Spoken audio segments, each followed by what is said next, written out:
Hello and welcome to achievers academy. ನಾನು ನಿಮ್ಮ ಪ್ರೀತಮ್. ಇವತ್ತಿನ ದಿನಪತ್ರಿಕೆಗಳ ವಿಶ್ಲೇಷಣೆಗೆ ಸ್ವಾಗತ. ಇವತ್ತಿನ ಸಂಚಿಕೆಯನ್ನು ಪ್ರಾರಂಭ ಮಾಡೋಣ. ಮೊದಲನೇ ಸುದ್ದಿ ಹೇಳುತ್ತೆ, core sector output shrinks 15% in June, fertilisers buck trend. ಇದು ನಮ್ಮ ಎಕನಾಮಿಕ್ಸ್ ಪಾಯಿಂಟ್ ಆಫ್ ವ್ಯೂವಿಂದ ಒಂದು ಪ್ರಮುಖವಾದಂತಹ ಸುದ್ದಿ. ನಾನು ಹಿಂದೆ ಹಲವಾರು ಕ್ಲಾಸ್ಗಳಲ್ಲಿ ಈ ಕೋರ್ ಸೆಕ್ಟರ್ ಬಗ್ಗೆ ಮಾತಾಡಿದ್ದೇನೆ. ನೋಡಿ, ಫಸ್ಟು ಕೋರ್ ಸೆಕ್ಟರ್ ಅಂದರೆ ಏನು ತಿಳ್ಕೊಂಬೋಣ. ನಮ್ಮ ದೇಶದಲ್ಲಿ ಸುಮಾರು 8 ವಲಯಗಳನ್ನು, 8 ಕೈಗಾರಿಕೆಗಳನ್ನು ಕೋರ್ ಸೆಕ್ಟರ್ ಅಥವಾ ಪ್ರಮುಖ ವಲಯ ಅಂತ ಹೇಳಿ ವರ್ಗೀಕರಣ ಮಾಡಲಾಗಿದೆ. ಇದಕ್ಕೆ ಕಾರಣವೂ ಕೂಡ ಬಹಳ ಇಂಪಾರ್ಟೆಂಟ್. ಯಾಕೆ ಇವೇ 8 ವಲಯಗಳನ್ನು ನಮ್ಮ ದೇಶದಲ್ಲಿ ಪ್ರಮುಖ ವಲಯ ಅಥವಾ ಕೋರ್ ಸೆಕ್ಟರ್ ಅಂತ ವರ್ಗೀಕರಣ ಮಾಡಲಾಯಿತು ಅಂತ ಹೇಳಿದ್ರೆ, ಈ 8 ಸೆಕ್ಟರ್ಗಳ ಒಟ್ಟು ಉತ್ಪಾದನೆ ನಮ್ಮ ದೇಶದಲ್ಲಿ ಬರ್ತಕ್ಕಂತಹ IIP ಏನಿದೆ, IIP ಬಗ್ಗೆ ಕೂಡ ಹಿಂದೆ ಹೇಳಿದ್ದೇನೆ, ಮತ್ತೊಂದು ಸರಿ ಹೇಳ್ತೀನಿ, ನೋಟ್ ಮಾಡ್ಕೋಬೇಕಾಗತ್ತೆ. ಇಂಡೆಕ್ಸ್ ಆಫ್ ಇಂಡಸ್ಟ್ರಿಯಲ್ ಪ್ರೊಡಕ್ಷನ್, ದಯವಿಟ್ಟು ನೋಟ್ ಮಾಡ್ಕೊಳ್ಳಿ. ಇಂಡೆಕ್ಸ್ ಆಫ್ ಇಂಡಸ್ಟ್ರಿಯಲ್ ಪ್ರೊಡಕ್ಷನ್ ಅಥವಾ ಕನ್ನಡದಲ್ಲಿ ನಾವು ಕೈಗಾರಿಕಾ ಉತ್ಪಾದನಾ ಸೂಚ್ಯಂಕ ಅಂತ ಕರಿಬಹುದು. ನಮ್ಮ ದೇಶದಲ್ಲಿ ಏನು ಕೈಗಾರಿಕೆಗಳಿಂದ ಒಟ್ಟು ಉತ್ಪಾದನೆ ಆಗುತ್ತೆ ಅದರಲ್ಲಿ 40% 40% of total industrial production in the country ಈ 8 ಕೋರ್ ಸೆಕ್ಟರ್ಗಳು ಮಾಡ್ತವೆ. ನಮ್ಮ ದೇಶದಲ್ಲಿ ನೂರಾರು ವಲಯಗಳು ಬರುತ್ತೆ ಈ ಕೈಗಾರಿಕಾ ವಲಯಗಳು, ಬಟ್ ಅದರಲ್ಲಿ ಈ 8 ವಲಯಗಳು ಸೇರ್ಕೊಂಡ್ಬಿಟ್ಟು ಒಟ್ಟು 40% ಉತ್ಪಾದನೆಯನ್ನು ಮಾಡ್ತವೆ. ಸೊ ಇವುಗಳ ವೆಯ್ಟೇಜ್ ಬಹಳಷ್ಟು ಇರೋದ್ರಿಂದ ಇವನ್ನ ಪ್ರಮುಖ ವಲಯ ಅಥವಾ ಕೋರ್ ಸೆಕ್ಟರ್ ಅಂತ ಕ್ಲಾಸಿಫೈ ಮಾಡಲಾಗಿದೆ. ಆ್ಯಂಡ್ ಇವುಗಳಿಗೆ ಉತ್ತೇಜನ ಕೊಡಲಿಕ್ಕೆ ಸರ್ಕಾರ ಸಾಕಷ್ಟು ಪ್ರಯತ್ನವನ್ನು ಪಡ್ತಾ ಇರುತ್ತೆ. ಆ್ಯಂಡ್ ಅಷ್ಟೇ ಅಲ್ಲ, ಪ್ರತಿ 3 ತಿಂಗಳಿಗೊಮ್ಮೆ ತ್ರೈಮಾಸಿಕ ಅಂತ ನಾವೇನು ಕರಿತೀವಿ, ಅಥವಾ ಇಂಗ್ಲೀಷಲ್ಲಿ ನಾವು ಕ್ವಾರ್ಟರ್ಸ್ ಅಂತ ಕರಿತೀವಿ. ನಿಮಗೆಲ್ಲ ಗೊತ್ತಿರಬೇಕು, ಯಾವುದೇ ಒಂದು ಹಣಕಾಸಿನ ವಿಚಾರ ಆಗಿರಬಹುದು ಅದನ್ನು 4 ತ್ರೈಮಾಸಿಕಗಳನ್ನಾಗಿ ವಿಂಗಡಣೆ ಮಾಡಲಾಗಿರುತ್ತೆ. ನಮಗೆ ಗೊತ್ತಿರೋ ಪ್ರಕಾರ ಏಪ್ರಿಲ್ 1ನೇ ತಾರೀಕಿಂದ ಈ ಫೈನಾನ್ಷಿಯಲ್ ಇಯರ್ ಅಥವಾ ಹಣಕಾಸು ವರ್ಷ ಸ್ಟಾರ್ಟ್ ಆಗುತ್ತೆ. ಅದು ಮುಂದಿನ ವರ್ಷ ಮಾರ್ಚ್ 31ರವರೆಗೂ ಕೂಡ ಅಸ್ತಿತ್ವದಲ್ಲಿರುತ್ತೆ. ಆ್ಯಂಡ್ ಈ ಒಂದು ವರ್ಷದ ಹಣಕಾಸು ವರ್ಷ ಅಥವಾ ಫೈನಾನ್ಷಿಯಲ್ ಇಯರನ್ನು ನಾವು 4 ಕ್ವಾರ್ಟರ್ಸ್ ಆಗಿ ಡಿವೈಡ್ ಮಾಡ್ತೀವಿ ಅಥವಾ 4 ತ್ರೈಮಾಸಿಕಗಳನ್ನಾಗಿ ಡಿವೈಡ್ ಮಾಡ್ತೀವಿ. ಸೊ ಪ್ರತಿ ತ್ರೈಮಾಸಿಕದಲ್ಲೂ ಕೂಡ ಈ 8 ಪ್ರಮುಖ ವಲಯಗಳ ಒಂದು ಉತ್ಪಾದನೆ ಎಷ್ಟರ ಮಟ್ಟಿಗಿದೆ, ಅದು ಏರಿಕೆ ಆಗ್ತಿದೆಯೋ ಅಥವಾ ಕುಸಿತ ಕಾಣ್ತಿದೆಯೋ ಅಂತ ಹೇಳಿ ನಮ್ಮ ministry of industry and commerce, ಈ ಭಾಗದಲ್ಲಿ ನಿಮಗೆ ಕಾಣಿಸ್ತಾ ಇದೆ, ministry of commerce and industry ಏನಿದೆ ಅವರು ಪ್ರತಿ ವರ್ಷ ಈ ಒಂದು ಅಂಕಿಅಂಶವನ್ನು ಬಿಡುಗಡೆ ಮಾಡ್ತಾರೆ. ವರ್ಷಕ್ಕೆ 4 ಬಾರಿ ಬಿಡುಗಡೆ ಮಾಡ್ತಾರೆ, ಪ್ರತಿ ತ್ರೈಮಾಸಿಕದಲ್ಲೂ ಕೂಡ. ಇದು ಕೂಡ ಅತ್ಯಂತ ಪ್ರಮುಖವಾಗಿ ಗೊತ್ತಿರಬೇಕಾಗಿರ್ತಕ್ಕಂಥ ಒಂದು ವಿಚಾರ. ಆ್ಯಂಡ್ ಈ ಭಾಗದಲ್ಲಿ ನಿಮಗೆ ಶ್ಯಾಮ್ ಪ್ರಸಾದ್ ಮುಖರ್ಜಿ ಅವರು ಕಾಣಿಸ್ತಾ ಇದ್ದಾರೆ, ಅವರ ಹೆಸರು ಕಾಣಿಸ್ತಾ ಇದೆ ನೋಡಿ. ಈ ಒಂದು ಕೋರ್ ಸೆಕ್ಟರ್ ಔಟ್ಪುಟ್ಗೂ ಶ್ಯಾಮ್ ಪ್ರಸಾದ್ ಮುಖರ್ಜಿ ಅವ್ರಿಗೂ ಲಿಂಕ್ ಏನಪ್ಪ ಅಂತ ಹೇಳಿದ್ರೆ, ನೋಡಿ ಇಲ್ಲಿ ನಿಮಗೆ ನಾನು ಈಗ ತಾನೇ ಹೇಳಿದೆ, ministry of commerce and industry ಅಥವಾ ವಾಣಿಜ್ಯ ಮತ್ತು ಕೈಗಾರಿಕಾ ಸಚಿವಾಲಯ ಅಂತ ನಿಮಗೆ ಹೇಳಿದೆ. ಪ್ರಸಕ್ತವಾಗಿ ನಮ್ಮ ಇಂಡಸ್ಟ್ರಿ ಮತ್ತು ಕಾಮರ್ಸ್ ಮಿನಿಸ್ಟರ್ ಬಂದ್ಬಿಟ್ಟು ಪಿಯೂಷ್ ಗೋಯಲ್ ಅವರು. ಪಿಯೂಷ್ ಗೋಯಲ್ ಅಂತೂ ಸಾಕಷ್ಟು ಪ್ರಮುಖವಾದಂತಹ ಕ್ಯಾಬಿನೆಟ್ ದರ್ಜೆಯ ಒಂದು ಪೋರ್ಟ್ಫೋಲಿಯೋಸ್ಗಳನ್ನು, ಖಾತೆಗಳನ್ನ ಹೊಂದಿದ್ದಾರೆ. ರೈಲ್ವೆ ಮಂತ್ರಿ ಕೂಡ ಆಗಿದ್ದಾರೆ. ಅದೇ ರೀತಿ ನನಗೆ ಮಾತಾಡ್ತಿರ್ತಕ್ಕಂತಹ minister of commerce and industry ಕೂಡ ಆಗಿದ್ದಾರೆ. ಬಟ್ ನಮ್ಮ ಸ್ವತಂತ್ರ ಭಾರತದ ಮೊಟ್ಟ ಮೊದಲ ಈ ಕೈಗಾರಿಕಾ ಮಂತ್ರಿ ಯಾರು ಅಂತ ಹೇಳಿದ್ರೆ, ಇಲ್ಲಿ ಕಾಣಿಸ್ತಿರ್ತಕ್ಕಂತಹ ಶ್ಯಾಮ್ ಪ್ರಸಾದ್ ಮುಖರ್ಜಿ ಅವರು.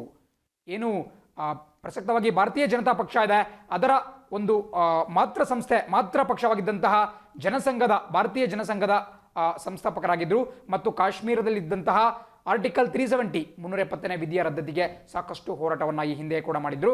ಅವರ ಬಗ್ಗೆ ನಾನು ಕಂಪ್ಲೀಟ್ ಒಂದು ಡೀಟೇಲ್ಸ್ನ ಡಿಸ್ಕಸ್ ಮಾಡಿದ್ದೆ. ಬಿಕಾಸ್ ಇತ್ತೀಚೆಗಷ್ಟೇ ಒಂದು ಸುದ್ದಿ ಬಂದಿತ್ತು, ಸ್ವಲ್ಪ ಹಳೆಯ ಸುದ್ದಿ. ಈ ವರ್ಷದ ಜನವರಿ ಮತ್ತು ಫೆಬ್ರವರಿ ಸಮಯದಲ್ಲಿ ಪ್ರಧಾನಮಂತ್ರಿ ನರೇಂದ್ರ ಮೋದಿ ಅವರು ಒಂದು ಘೋಷಣೆಯನ್ನು ಮಾಡಿದ್ರು. ಅದೇನಪ್ಪ ಅಂತ ಹೇಳಿದ್ರೆ, ಕೋಲ್ಕತ್ತಾದಲ್ಲಿರ್ತಕ್ಕಂತಹ ಬಂದರೇನಿದೆ, ಕೋಲ್ಕತ್ತಾ ಪೋರ್ಟ್ ಅಥವಾ ಕೋಲ್ಕತ್ತಾದ ಬಂದರೇನಿದೆ, ಅದನ್ನು ಶ್ಯಾಮ್ ಪ್ರಸಾದ್ ಮುಖರ್ಜಿ ಬಂದರು ಅಂತ ಹೇಳಿ ಮರುನಾಮಕರಣ ಮಾಡುವುದಾಗಿ ಕೇಂದ್ರ ಸರ್ಕಾರದ ವತಿಯಿಂದ ಅವರು ಆದೇಶವನ್ನು ಹೊರಡಿಸಿದ್ರು. ಸೊ ಇನ್ಮುಂದೆ ಕೋಲ್ಕತ್ತಾದ ಏನು ಬಂದರಿತ್ತು ಅದು ಶ್ಯಾಮ್ ಪ್ರಸಾದ್ ಮುಖರ್ಜಿ ಬಂದರು ಅಂತ ಹೇಳಿ ಕಾಣಸಿಗುತ್ತೆ. ಸೊ ಹಾಗಾಗಿ ಶ್ಯಾಮ್ ಪ್ರಸಾದ್ ಮುಖರ್ಜಿ ಅವರ ಬಗ್ಗೆ ಕೂಡ ಜಸ್ಟ್ ನಿಮಗೆ ಗೊತ್ತಿರಬೇಕು. ಕರೆಂಟ್ ಅಫೇರ್ಸ್ ಜೊತೆ ಈ ಸ್ಟ್ಯಾಟಿಕ್ ಪಾಯಿಂಟ್ಸನ್ನು ನಾವು ಲಿಂಕ್ ಮಾಡ್ತಾ ಹೋಗಬೇಕಾಗತ್ತೆ. ಆ್ಯಂಡ್ ಅಷ್ಟೆಲ್ಲ ಈ ಭಾಗದಲ್ಲಿ ಮತ್ತೊಂದು ವಿಚಾರವನ್ನು ಗಮನಿಸ್ತಾ ಇದ್ದೀರಾ, ಫರ್ಟಿಲೈಸರ್ಸ್ ಬಕ್ ಟ್ರೆಂಡ್.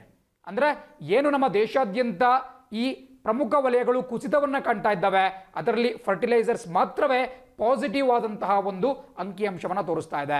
ಎಲ್ಲ ಸೆಕ್ಟರ್ಸ್ ಕುಸಿತಾ ಇದ್ದರೆ ಫರ್ಟಿಲೈಸರ್ಸ್ ಅಥವಾ ನಾವು ಕನ್ನಡದಲ್ಲಿ ರಸಗೊಬ್ಬರ ಅಂತ ಕರಿತೀವಿ, ರಸಗೊಬ್ಬರ ಮಾತ್ರ ಏರುಗತಿಯಲ್ಲಿ ಸಾಗ್ತಾ ಇದೆ. ಇದಕ್ಕೆ ಕಾರಣ ಬಹಳ ಇಂಪಾರ್ಟೆಂಟ್. ಅದೇನಪ್ಪ ಅಂತ ಹೇಳಿದ್ರೆ, ಈಗ ಯಾವ ತಿಂಗಳು, ಜೂನ್ ಮತ್ತು ಜುಲೈ ಮುಗಿತಾ ಹೋಯಿತು. ಆ್ಯಂಡ್ ನಾವಿಲ್ಲಿ ಮಾತಾಡ್ತಿರ್ತಕ್ಕಂತಹ ಒಂದು ರೇಷಿಯೋ, ಒಂದು ಔಟ್ಪುಟ್ ಬಂದ್ಬಿಟ್ಟು ಮಾರ್ಚಿಂದ ಜೂನ್ವರೆಗೂ, ಏನು ಏಪ್ರಿಲ್ ಮೇ ಜೂನ್ 3 ತಿಂಗಳು ಬರುತ್ತೆ. ಆ ತ್ರೈಮಾಸಿಕದ ಕುರಿತು ಮಾತಾಡ್ತಿದ್ದೇವೆ. ನಿಮಗೆಲ್ಲ ಗೊತ್ತಿರೋ ರೀತಿ ಜೂನ್ ಅಂತ ಹೇಳಿದ್ರೆ ಭಾರತದಲ್ಲಿ ಮಳೆಗಾಲದ ಅವಧಿ, ಒಂದು ಮಾನ್ಸೂನ್ ಟೈಮ್ ಅದು. ಸೊ ಮುಂಗಾರು ಮಳೆ ಸ್ಟಾರ್ಟ್ ಆಗುತ್ತೆ. ಹಾಗಾಗಿ ದೇಶಾದ್ಯಂತ ಬಿತ್ತನೆ ಚಟುವಟಿಕೆಗಳು ಸಾಗ್ತಾ ಹೋಗುತ್ತೆ. ಆ್ಯಂಡ್ ಈ ಬಾರಿ ಮಾನ್ಸೂನ್ ನಿರೀಕ್ಷೆಗೂ ಮೀರಿ ಹೆಚ್ಚಿನ ಪ್ರಮಾಣದಲ್ಲಿ ಆಗ್ತಿರೋ ಕಾರಣದಿಂದ ಎಲ್ಲ ಭಾಗಗಳಲ್ಲಿ ರೈತರು ಬಿತ್ತನೆ ಕಾರ್ಯವನ್ನು ನಾವೇನು ಸೋವಿಂಗ್ ಅಂತ ಕರಿತೀವಿ ಬಿತ್ತನೆಯನ್ನು ಅವರು ಸ್ಟಾರ್ಟ್ ಮಾಡಿದ್ದಾರೆ. ಸೊ ಹಾಗಾಗಿ ಈ ರಸಗೊಬ್ಬರಗಳಿಗೆ ಬೇಡಿಕೆ ಗಗನಕ್ಕೇರಿದೆ. ಸೊ ಹಾಗಾಗಿ ಎಲ್ಲ ಸೆಕ್ಟರ್ಗಳು ಲಾಸನ್ನು ಅನುಭವಿಸ್ತಿದ್ರು ಕೂಡ ಈ ಫರ್ಟಿಲೈಸರ್ಸ್ ಅಥವಾ ರಸಗೊಬ್ಬರ ಅನ್ನುವಂತಹ ಒಂದು ಸೆಕ್ಟರ್ ಮಾತ್ರ ಅನ್ನುವಂತಹ ಒಂದು ವಲಯ ಮಾತ್ರ ಏರುಗತಿಯಲ್ಲಿ ಸಾಗ್ತಾ ಇದೆ. ಇದು ಬಹಳ ಪ್ರಮುಖವಾಗಿ ನಿಮಗೆ ಗೊತ್ತಿರಬೇಕಾಗುತ್ತೆ. ಆ್ಯಂಡ್ ಇವತ್ತಿನ ಸುದ್ದಿ ಏನಪ್ಪ ಅಂತ ಹೇಳಿದ್ರೆ ಜೂನ್ ತಿಂಗಳಿನಲ್ಲಿ ಪರ್ಟಿಕ್ಯುಲರ್ ಆಗಿ ಆ ಜೂನ್ ಮಂತ್ನಲ್ಲಿ ನಮ್ಮ ಒಟ್ಟು ಪ್ರಮುಖ ವಲಯಗಳ ಒಟ್ಟು ಉತ್ಪಾದನೆ ಏನಿದೆ, ಔಟ್ಪುಟ್ ಏನಿದೆ, ಅದು 15% ಕಡಿಮೆಯಾಗಿದೆ. 2019ನೇ ಇಸ್ವಿ ಜೂನಲ್ಲಿ ಎಷ್ಟಿತ್ತೋ ಅದಕ್ಕಿಂತ 15% ಕಡಿಮೆ 2020ರ ಜೂನ್ನಲ್ಲಿ ಆಗಿದೆ. ಬಟ್ ಇದು ಸ್ವಲ್ಪ ಇಂಪ್ರೂವ್ಮೆಂಟ್. ಯಾಕಪ್ಪ ಅಂತ ಹೇಳಿದ್ರೆ ನೀವು ಮೇ ತಿಂಗಳ ಅಂಕಿಅಂಶವನ್ನು ನೋಡ್ತಾ ಹೋಗೋದಾದ್ರೆ ಅದು ಕಳೆದ ವರ್ಷಕ್ಕೆ ಹೋಲಿಸಿದ್ರೆ 28% ಕುಸಿತ ಕಂಡಿತ್ತು. ಬಟ್ ಈಗ ಸ್ವಲ್ಪ ಲಾಕ್ಡೌನನ್ನು ಒಂದು ಸಡಿಲಿಕೆ ಮಾಡಿರುವ ಕಾರಣದಿಂದ ಉತ್ಪಾದನೆಯಲ್ಲಿ ಸ್ವಲ್ಪ ಏರಿಕೆ ಆಗಿಬಿಟ್ಟು 22% ಇದ್ದಂತಹ ಕುಸಿತ ಕೆಳಗಿಳಿದ್ಬಿಟ್ಟು 15% ಆಗಿದೆ. ಬಟ್ ಆದರೂ ಕೂಡ ನಮಗೆ ಕೊರೋನಾ ಬರಲಿಕ್ಕಿಂತ ಮುಂಚೆ ಯಾವ ಒಂದು ಲೆವೆಲಲ್ಲಿ ಈ ಉತ್ಪಾದನೆ ನಡೀತಾ ಇದ್ದು ಅದು ಇನ್ನೂ ಕೂಡ ರೀಚ್ ಆಗಿಲ್ಲ. ಆ್ಯಂಡ್ ಇದು ಕೇವಲ ಕೋರ್ ಸೆಕ್ಟರ್ಸ್ಗಳ ಬಗ್ಗೆ ಮಾತ್ರ ಇರತಕ್ಕಂತಹದ್ದು. ಮುಂದಿನ ಸ್ಲೈಡನ್ನು ಗಮನಿಸಿದ್ರೆ ನಿಮಗೆ ಗೊತ್ತಾಗುತ್ತೆ ಆ 8 ಕೋರ್ ಸೆಕ್ಟರ್ ಅಂತ ನಾನೇನು ಹೇಳ್ತಿದ್ದೆ ಅವುಗಳ ಬಗ್ಗೆ ಡೀಟೇಲ್ಸ್ ಕಾಣಿಸ್ತಾ ಇದೆ. ಖಂಡಿತ ಪ್ರತಿಯೊಬ್ಬರು ಕೂಡ ನಿಮ್ಮ ನೋಟ್ಬುಕ್ಕಲ್ಲಿ ನೋಟ್ ಮಾಡ್ಕೊಳ್ಳೇಬೇಕು ಯಾವ 8 ವಲಯಗಳನ್ನು ಪ್ರಮುಖ ಕೈಗಾರಿಕಾ ವಲಯಗಳು ಅಂತ ಹೇಳಿ ನಮ್ಮ ದೇಶದಲ್ಲಿ ಕ್ಲಾಸಿಫೈ ಮಾಡಲಾಗಿದೆ. ನಿಮಗೆ ಕಾಣಿಸಿರೋ ರೀತಿ ಕೋಲ್ ಅಥವಾ ಕಲ್ಲಿದ್ದಲು ಬರುತ್ತೆ, ಕ್ರೂಡ್ ಆಯಿಲ್ ಅಂದರೆ ನಾವು ಕನ್ನಡದಲ್ಲಿ ಕಚ್ಚಾ ತೈಲ ಅಂತ ಕರಿಬಹುದು, ನ್ಯಾಚುರಲ್ ಗ್ಯಾಸ್ ಅಥವಾ ನಾವು ಅದನ್ನು ಕನ್ನಡದಲ್ಲಿ ನೈಸರ್ಗಿಕ ಅನಿಲ ಅಂತ ಕರಿಬಹುದು.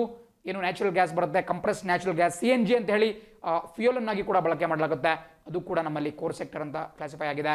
ಆಮೇಲೆ ರಿಫೈನರಿ ಪ್ರಾಡಕ್ಟ್ಸ್ ಬರುತ್ತೆ, ಫರ್ಟಿಲೈಸರ್ಸ್ ಅಥವಾ ರಸಗೊಬ್ಬರ ಬರುತ್ತೆ, ಸ್ಟೀಲ್ ಅಥವಾ ಉಕ್ಕು ಬರುತ್ತೆ, ಅದರ ನಂತರ ಸಿಮೆಂಟ್, ವಿದ್ಯುತ್ ಬರುತ್ತೆ. ಸೊ ಈ 8 ನಮ್ಮ ದೇಶದಲ್ಲಿ ಪ್ರಮುಖ ವಲಯಗಳು ಅಂತ ಕ್ಲಾಸಿಫೈ ಮಾಡಲಾಗಿದೆ. ಇವುಗಳ ಡಾಟಾವನ್ನು ನೀವು ಬರ್ಕೊಳ್ಳೇಬೇಕಾಗುತ್ತೆ. ಈ ಸಂಪೂರ್ಣ ಡೀಟೇಲ್ಸ್ ಎಲ್ಲ ಬೇಡ, ಕೇವಲ ಅವುಗಳ ಹೆಸರು ಗೊತ್ತಿರಬೇಕು, ಅಷ್ಟು ಗೊತ್ತಿದ್ರೆ ಸಾಕಾಗುತ್ತೆ. ಆ್ಯಂಡ್ ಈ ಭಾಗದಲ್ಲಿ ನೀವು ರಿಫೈನರಿ ಪ್ರಾಡಕ್ಟ್ಸ್ ಅಂತ ನೋಡ್ತಾ ಇದ್ದೀರಾ.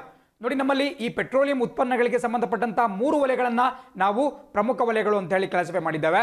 ಒಂದು ಕಚ್ಚಾ ತೈಲ ಅಥವಾ ಕ್ರೂಡ್ ಆಯಿಲ್, ಸೆಕೆಂಡ್ ನಾನಾಗಲೇ ಹೇಳಿದಂತಹ ನೈಸರ್ಗಿಕ ಅನಿಲ, ಮತ್ತು ಮೂರನೇದು ಈ ತೈಲ ಶುದ್ಧೀಕರಣ ಘಟಕದ ಉತ್ಪಾದನೆಗಳು, ಏನು ಆಯಿಲ್ ರಿಫೈನರಿ ಇರುತ್ತೆ ಅದರಿಂದ ಹೊರಗೆ ಬರ್ತಕ್ಕಂತಹ ಉತ್ಪಾದನೆಗಳು. ಸೊ ಅದ್ರ ಬಗ್ಗೆ ಕೂಡ ಸ್ವಲ್ಪ ಡಿಸ್ಕಷನ್ ನಾವು ಮಾಡಲೇಬೇಕಾಗುತ್ತೆ. ಸೊ ನಿಮಗೆಲ್ಲ ಗೊತ್ತಾಗ್ತಾ ಇದೆ ಈ ಪ್ರಮುಖ ವಲಯಗಳಲ್ಲಿ ಈ ತೈಲದ್ದು ಅಂದರೆ ಪೆಟ್ರೋಲಿಯಂ ಉತ್ಪಾದನೆಗಳ ಒಂದು ಮೌಲ್ಯ ಜಾಸ್ತಿ ಇದೆ ಅಂತ ನಿಮಗೆ ಗೊತ್ತಾಗ್ತಿದೆ. ಆ್ಯಂಡ್ ಕೆಳಗಿನ ಭಾಗದಲ್ಲಿ ಒಂದು ವಿಷಯವನ್ನು ಕೂಡ ನೀವು ಗಮನಿಸ್ತಿದ್ದೀರಾ, ನೇರವಾಗಿ ಪರೀಕ್ಷೆಯಲ್ಲಿ ಪ್ರಶ್ನೆ ಆಗುವಂತಹ ಸಾಧ್ಯತೆ ಇರುತ್ತೆ. ಈ 8 ಪ್ರಮುಖ ವಲಯಗಳಲ್ಲಿ ಅತಿ ಹೆಚ್ಚಿನ ಮೌಲ್ಯವನ್ನು ವೆಯ್ಟೇಜ್ ಅಂತ ಕರಿಬಹುದು. ಸೊ ಹೆಚ್ಚಿನ ವೆಯ್ಟೇಜನ್ನು ಹೊಂದಿರತಕ್ಕಂತಹ ವಲಯ ಯಾವುದು ಅಂತ ಕೇಳಿದ್ರೆ ಸರಿಯಾದ ಉತ್ತರ ಪೆಟ್ರೋಲಿಯಂ ರಿಫೈನರಿ. ನೀವೇನಾಗಲೇ ರಿಫೈನರಿ ಪ್ರಾಡಕ್ಟ್ಸ್ ಅಂತ ನೋಡಿದ್ರಿ. ಸೊ ಈ ರಿಫೈನರಿ ಪ್ರಾಡಕ್ಟ್ಸ್ ಅಂತಕ್ಕಂತಹ ವಲಯ ಈ 8 ಪ್ರಮುಖ ವಲಯಗಳಲ್ಲಿ ಅತಿ ಹೆಚ್ಚಿನ ಮೌಲ್ಯವನ್ನು ಹೊಂದಿರುತ್ತೆ. ಸೊ ಪರೀಕ್ಷಾ ದೃಷ್ಟಿಯಿಂದ ಬಹಳ ಪ್ರಮುಖವಾಗಿರುತ್ತೆ. ಸೊ 8ರಲ್ಲೂ ಕೂಡ ಟಾಪಲ್ಲಿ ಬರ್ತಕ್ಕಂತಹದ್ದು ಇದೇ ರಿಫೈನರಿ ಪ್ರಾಡಕ್ಟ್. ಸೊ ಹಾಗಾಗಿ ಅದ್ರ ಬಗ್ಗೆ ಸ್ವಲ್ಪ ಡೀಟೇಲ್ಸ್ನ ತಿಳ್ಕೊಳ್ತಾ ಹೋಗೋಣ.